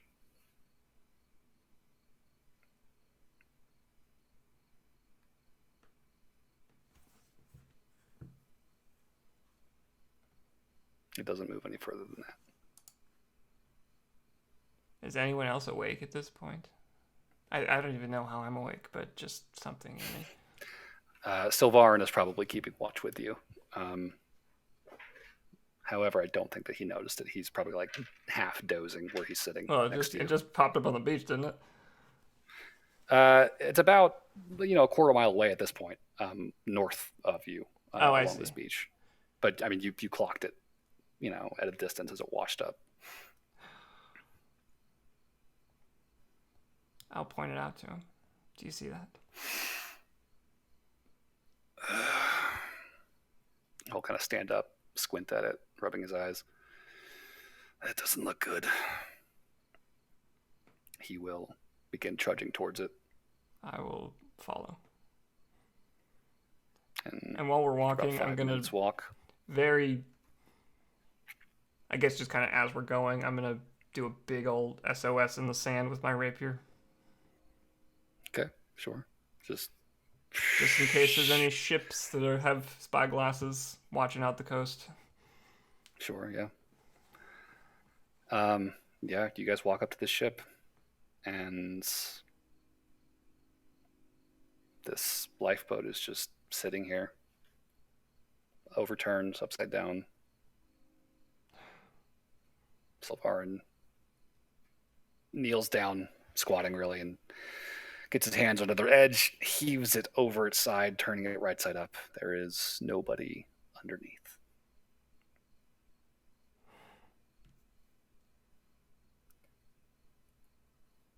I'm gonna cast Sending. Okay. Who are you sending to? Burberry. Okay. What do you say?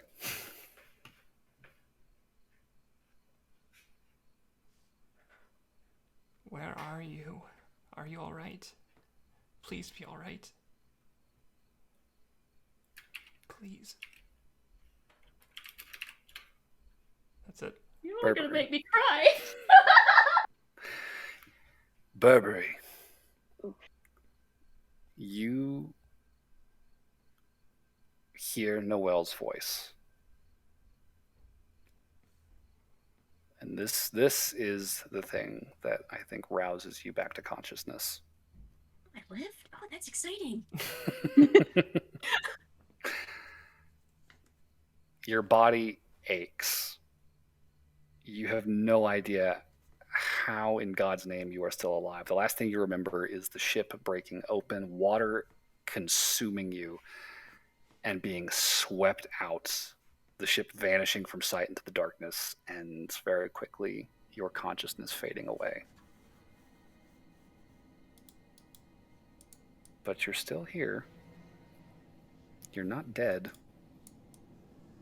Your head hurts like all hell. And from the sound of it, Noelle's alive. So that's good.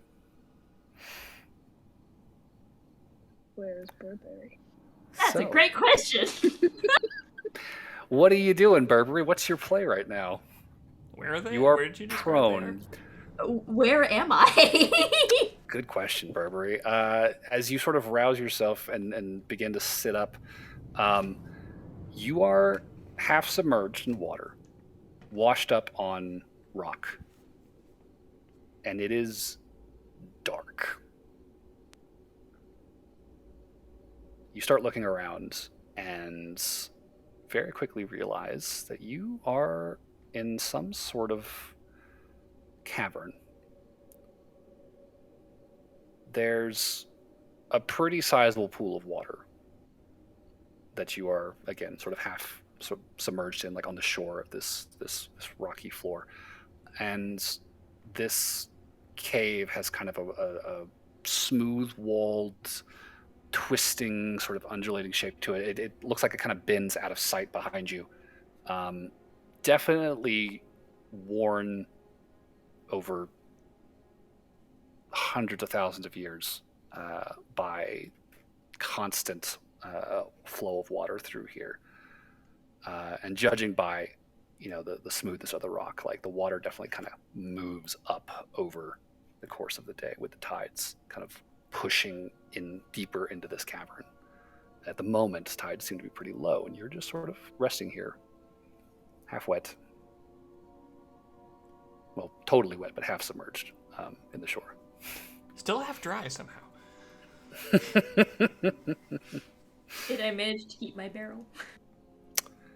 I imagine you were probably clinging to that fucking thing with dear life.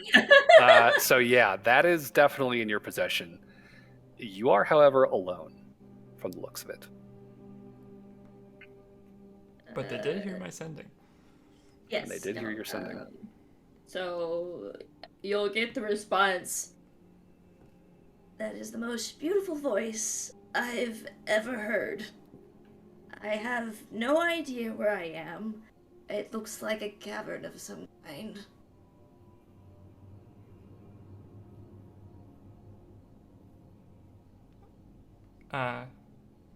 Just to kind of wrap up Noelle's thing, she definitely just starts crying and returns back to the campfire and probably just passes out from exhaustion. Okay. Burberry. I investigate the cavern for anyone. Okay. Give me an investigation check. Just gonna find John half asleep in a puddle. Like head. Like totally fine. Yeah.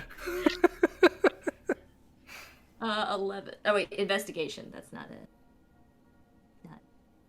That's a plus 10. Plus 10. Yeah. Well, no, just 10.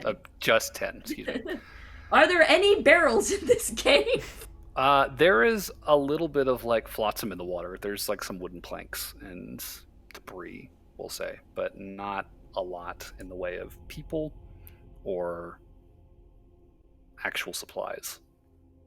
Is there an exit to this cave? It definitely looks like it continues further back from the water. No, I'm saying like, does the cave like lead down onto a like? Oh, so there is no like entrance out into the air necessarily. It is like a completely like stone in with like a pool of water. Your best guess is probably that there is an underwater entrance here, somewhere down there. I am not sure if I should be thanking Ebirashta or Lambriosk, but thank you. Okay. And I'll gather some planks and take them with me deeper into the cave. Okay. To see if there's like a back entrance. As you kind of pick up some wood, take your barrel, start walking. Definitely look like this cave winds on for a ways. It just sort of twists and undulates. Pretty like passable as far as I the will also dimensions go. accept holes in the ceiling. As far as you can see, no holes to speak of. This looks like it may have been like a crevasse that was just like slowly like kind of pushed open, widened by the passage of water. So it sort of just peaks overhead, maybe like 20 feet up. The walls are just this continuous like smooth undulating ribbon almost sort of texture as you continue walking through this tunnel. Is this a lava tube?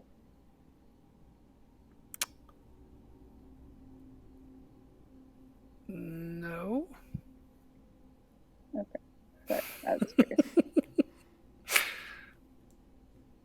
No, this looks like this was eroded by like the movement of seawater. Burberry just starts walking. I'm not sure what else to do here, but that seems like a good first step. Pun intended. Good call.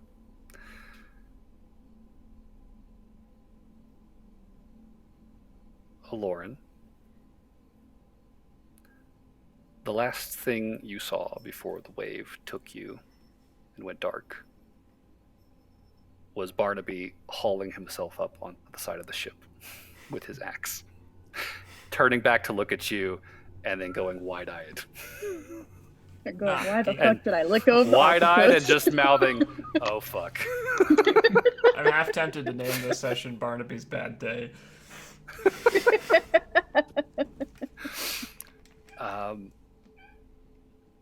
you being a native to the sea, I think you've weathered your share of storms, but you've generally been a good deal deeper underwater for these. Being up at the surface for these sucks. You remember being buffeted and slammed against the side of the ship and sprawling out your tentacles for some sort of purchase. And then things going dark. The crew people that I had with me. You had them in your grip at the time. Oh, they're gone. Okay, I'm by myself. Got it. As you come to, two things sort of jump out to you. You are alive. You are no longer an octopus. Yeah. And you are currently just gently rocking in the surf, supported by water. I'm going to get up. Well, yeah. And then I'm going to look around for people. Okay. So, sitting up. Your feet find purchase pretty quickly beneath you. The ground here is pretty rocky. But it is beginning to grow light outside. You can see there is a pretty sort of craggy slope that is just sort of like tumbling down towards the water's edge where you're at, not too far from sort of the beachhead. Looking around, you see washed up on the beach nearby several bodies. None of them moving.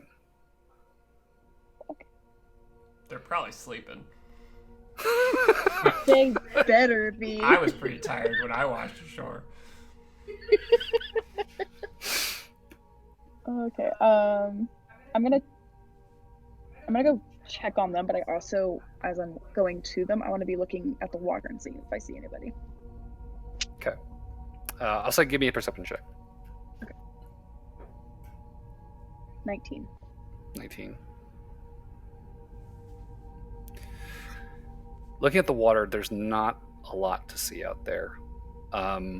Your view on your left side looking out, I guess, and sort of getting your bearings, you realize that's like south, is pretty much blocked off by this very like steep, rocky cliff face of this like really dark gray, almost black stone.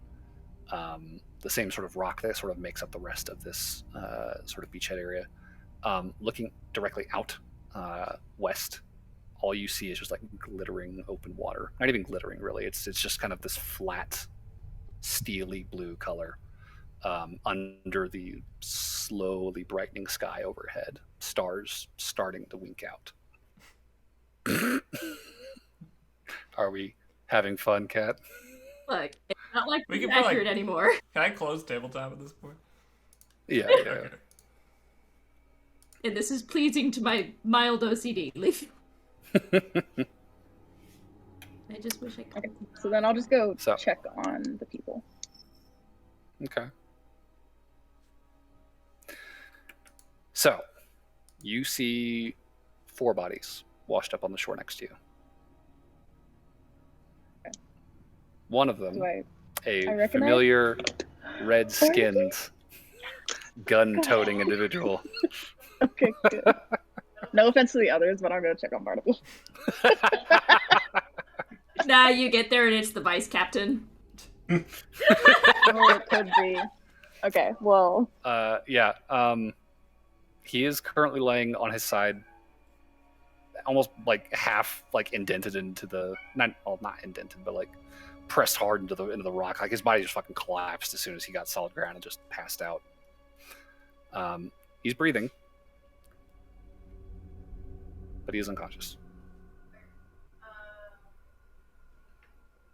I'm gonna let him rest for a second. I'm gonna check on everybody else. Okay. Well, I know I'll just shake him awake. I'll be like, wake up, and then I'll fuck your sleep. Barney, wake the fuck up.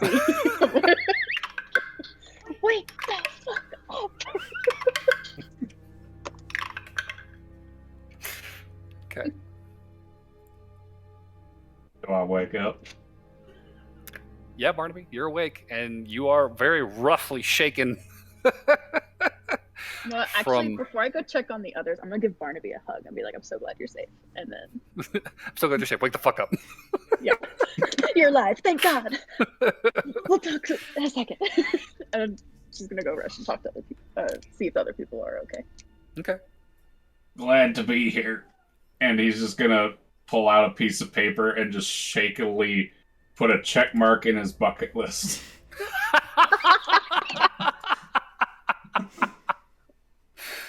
Oh, This Get motherfucker. struck by lightning. Check. Do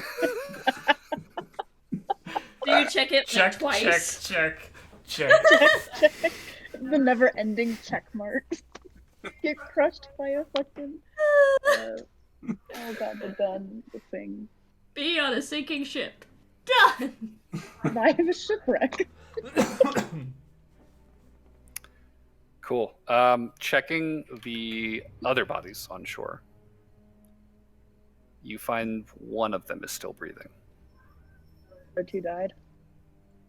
You don't feel a pulse.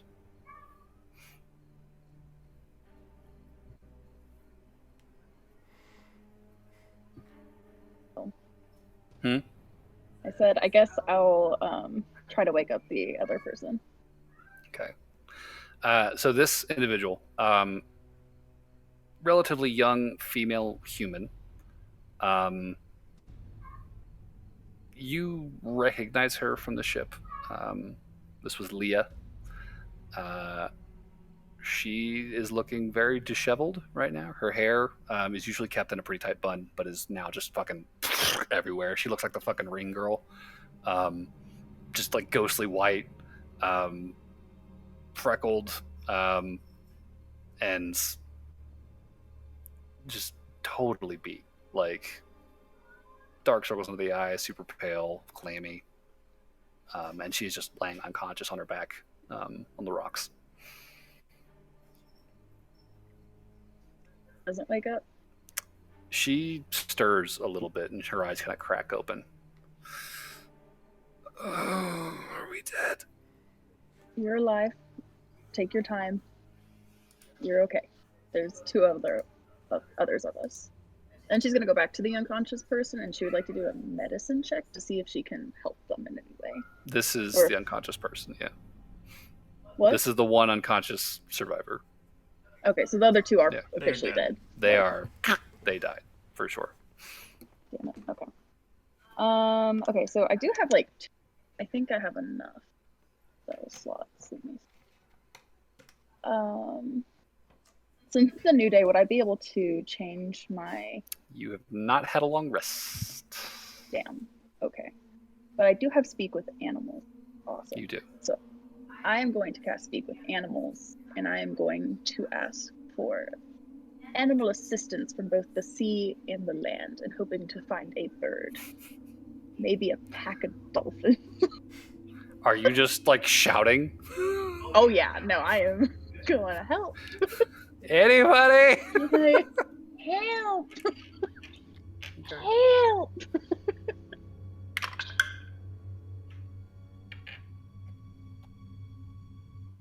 It is dead silent on this beach. Aside from the gentle churning of the tide against the rock, you don't hear the sounds of birds in the distance anywhere. You don't see any sign of life out in the ocean, and nothing is responding to your call. I will go underwater. Go back into the water and try. Okay. Start swimming out? Yeah. Okay. Swimming out into the ocean, it is striking to you. There's not a lot out here. The ground remains very rocky. Not a lot of purchase really for anything that you can see. There's nothing living in any of the cracks or crevices. There's no coral of any kind. No fish in the shallows. It is deserted in this little corner of the island.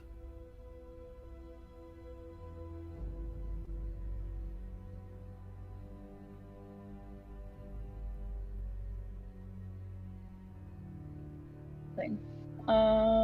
I will then just work on making a fire, and I'll cast a good berry and give everybody some food. Okay. I will say the spot that you've washed up is a little wanting for timber, but there are a handful of shrubs that you're able to sort of clamber up to, break apart, and begin making a very small, rudimentary fire for everyone. Everyone gets a good berry. Everybody gets something to eat for the day. You all sort of tuck in and watch the sunrise. John, my fellow. Having a good sleep. You are a similarly strong swimmer. And I think you would remember as the waves picked you up and carried you away from the ship, watching as the lifeboat that Rebecca was loading with crew was kind of swept viciously along the deck, kind of scraping as it went before hitting the railing and twisting and throwing crew out into the water. Yeah. What would you have done seeing that in those moments before things went dark? I mean, there's nothing I can really do, right? You could probably reach somebody. I mean, if I can reach someone, I can take them to the surface, but that's all I can do. Like, Okay. there's not much. Is there debris floating around that I could like start shoving debris under people to get them to float to the surface? I would say there's definitely like a lot of splinters, crates, barrels, cannon that are being spilled out from inside the ship as it breaks apart under this wave. I'd say you're in the process of like being pushed out and away from the wreck. Like everyone's sort of being scattered out. Kind of debris is just being like pushed past you by the water, and you're feeling yourself kind of straining against, almost like the force of it, trying to stay conscious. Would you want to like reach out for anyone in particular, or are you trying to like gather as many as possible? If it's possible, I just want to put like something floating underneath anybody that's I can get close to. Okay. I'll say give me an acrobatics check.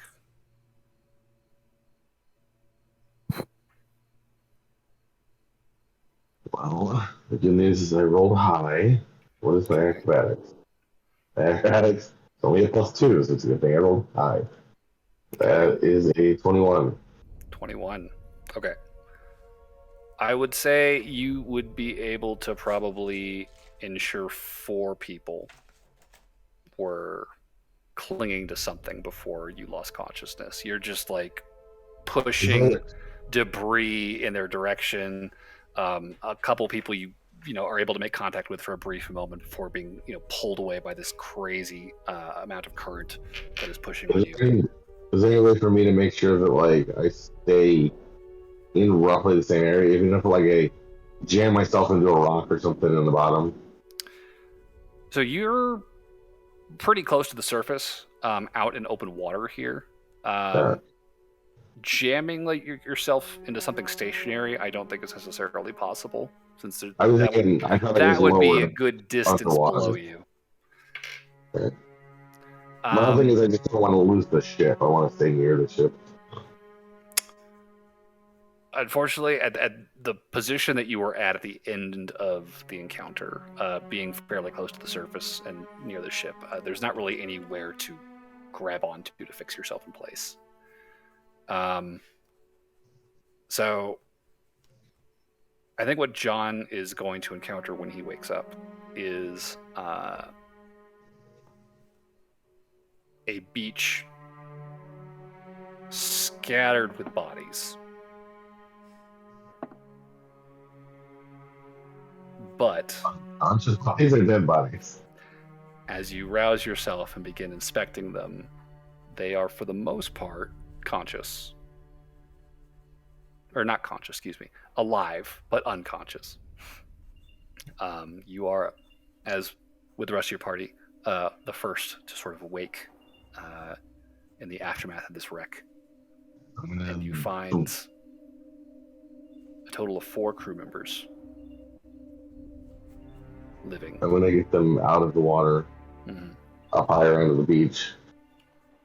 Okay. I think I'll probably get them like lightly buried in the sand. Just kind of tuck them in, insulate them a little bit. Like, take the clothes off, shove them in the sand, cover them a little bit. Okay. Try and dry them off as best you can. Try to keep them warm. Yeah. I think as you're sort of busying about setting up this camp, they will sort of start kind of coming to, looking around, blinking wearily. Who?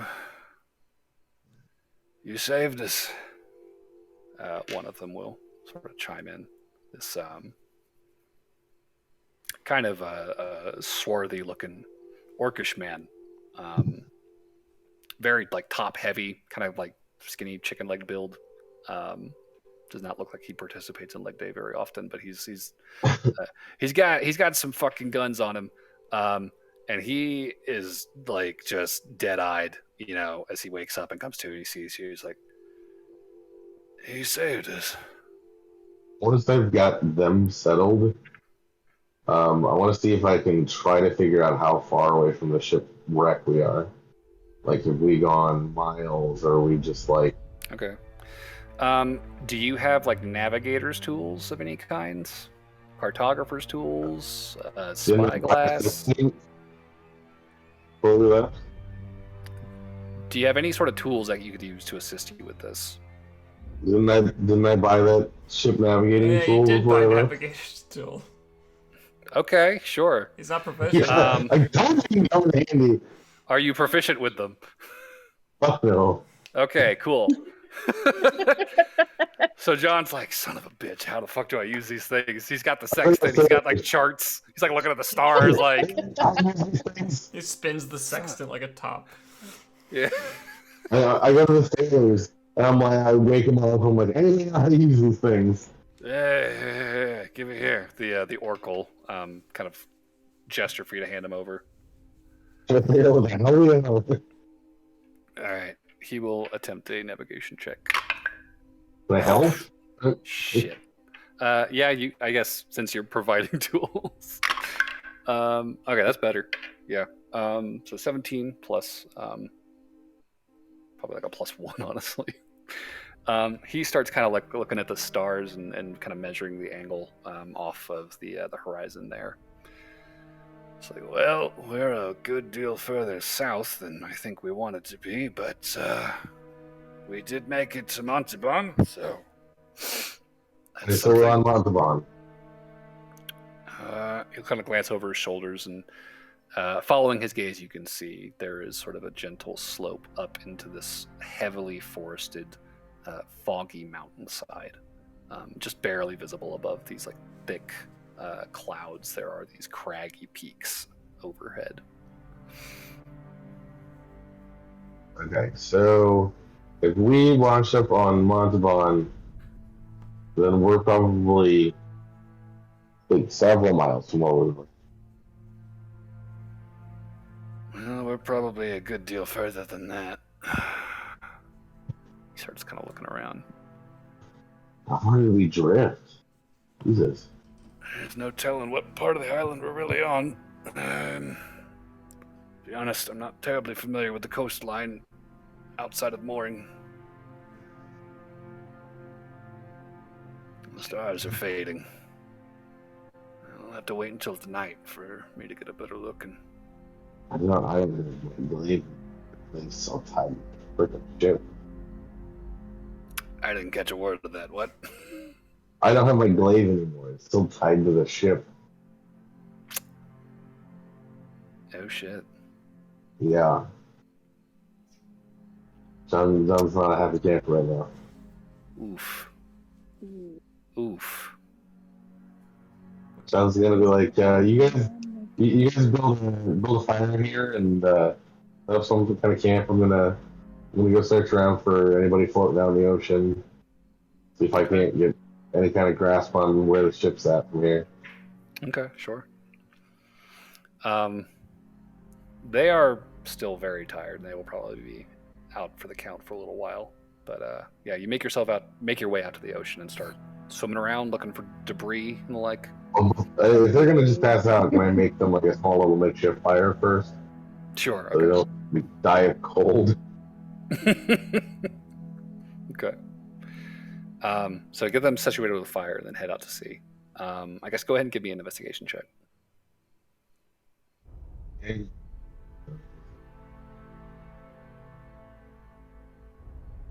Oh, great, that's +0.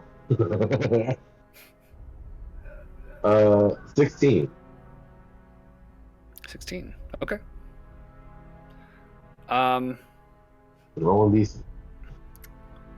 I will say there's probably like a good half mile out. You will find yourself a couple of like crates floating in the water. Am I able to tell the direction they've been coming from? I mean, as best you could tell, west-ish. The sun at this point is probably starting to rise like behind the mountains, which you would be able to determine at that point is east. So presumably these came from further out to sea, away from the I'll look island. that direction, see if I can find any more debris along the path. Yeah, go ahead and give me another investigation check. That's a 3. Okay. You swim for another hour. You're not seeing anything. Can I head underwater, see if I can find any signs of, I don't know, underwater civilization at all? Okay, So sure. there's tridents or merfolk around here? I don't know. Yeah, give me an investigation check as you dive down and start looking over the ocean floor. Better, it's a 15. 15. Okay. What you find this far out, oh my God, Tenzin. The shore drops off pretty severely, and it's a pretty deep dive at this point to get down to the ocean floor, but it's probably like a good 200 feet down. It's very rocky out here. There's like a pretty light sort of layer of silt, sand along the floor out here, but it is not a terribly hospitable looking environment here. There's no sign of coral, there's no fish. Now that you think about it, you haven't seen anything alive out here in the ocean near the island. I have no real direction and nothing underneath the ocean that's going to be of any assistance. Not that you're seeing. I guess I'll head back to the shore. Okay. So swim for another hour and a half, get back to shore. At this point, it's like solidly morning.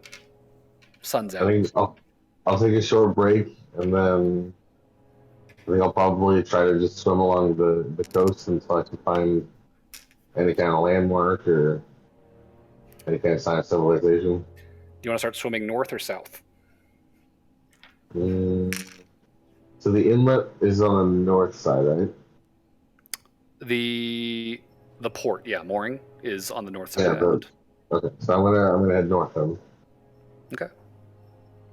So John is going to start swimming north. Well, I think with that, we will leave the session there. And Pete, you were 100% right. This literally took the whole time.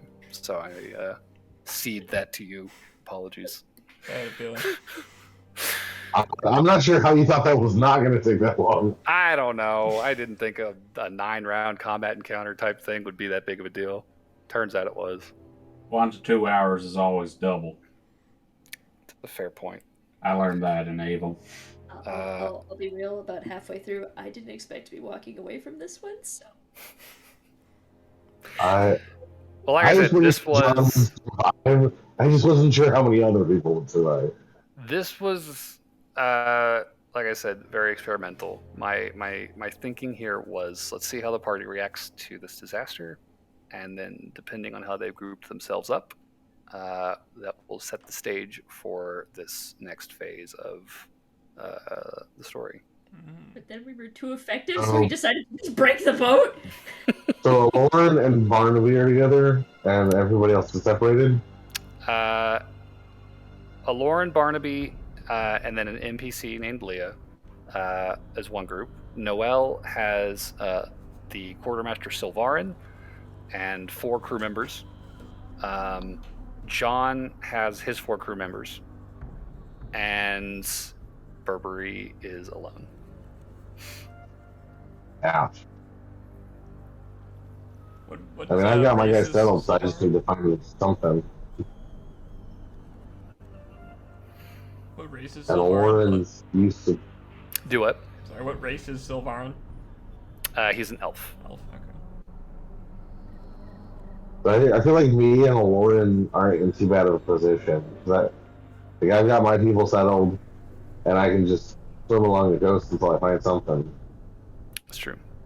Yeah, I have good berries, so I can keep everyone fed. And I have. Yeah, What I want is I want to take a long rest so I can use Skywrite. I feel like Burberry's in the worst position, with Noel in the next worst. Yeah, probably. Yep. Burberry's definitely in the worst. He's all alone in Well, a cave that only goes I will- one direction. I will take small solace in the fact that none of you are with me. Because that means nobody else will get hurt. I'm just really upset I lost my freaking glaive. I didn't It think didn't about even that. come into play at all either. It's somewhere. It didn't even get to play to roll with a lightning on either. I know. Nobody rolled lightning after you put that up. Maybe in like a weird meta dice sense, the glaive kept anybody from rolling 5s for the rest of the encounter. Yeah, it was a lightning rod spiritually. Yeah, Hey, it was tied to wood, so it could be floating. it's true. That's worse. It If it's with the ship, and plus that's like 10 pounds, and wood is not going to outfloat that. That is Well- not a 30-pound weapon, I guarantee you. I said 10 pounds. 10 pounds, maybe 10 pounds. That was But like, that is it's like written in the description of it, but it's like 10 pounds. Because it's solid metal. That's true. It is tied to a pretty decent hunk of wood, though, so there's a good chance it'll float if it breaks free. Yeah. That'd be worse, honestly, because if it's with the ship, I just have to find the ship. But if it's with the debris, I gotta search all the freaking debris locations. That's true. Yeah. It could be anywhere. Fortunately, I feel like it's probably floating since it was tied to a. Maybe the Coast Guard found it. Or whoever I called, I don't even remember. Admiral something. Did you actually reach them? I did. Mm-hmm. If we Okay. could have just I think dragged I their might have missed combat that out a part. few thousand rounds, they might have come and got us. Combat with a storm. That was fun. I was actually surprised John only took 1 hit during that entire thing. I think Barnaby and Aloran took the bulk of it. Yep. Oh, if I'm Lauren still- did not turn into a squid, I mean a big octopus, she would have died. I'm still at 55 health. She would have been so dead. Because I was at like 22 health, and then I got hit by another 12, 5, and 15 damage. I officially love Beacon of Hope. It is now my favorite spell. That was a clutch move. That's a good spell. That made healing so much better. Mm-hmm. That was great. That's a good spell.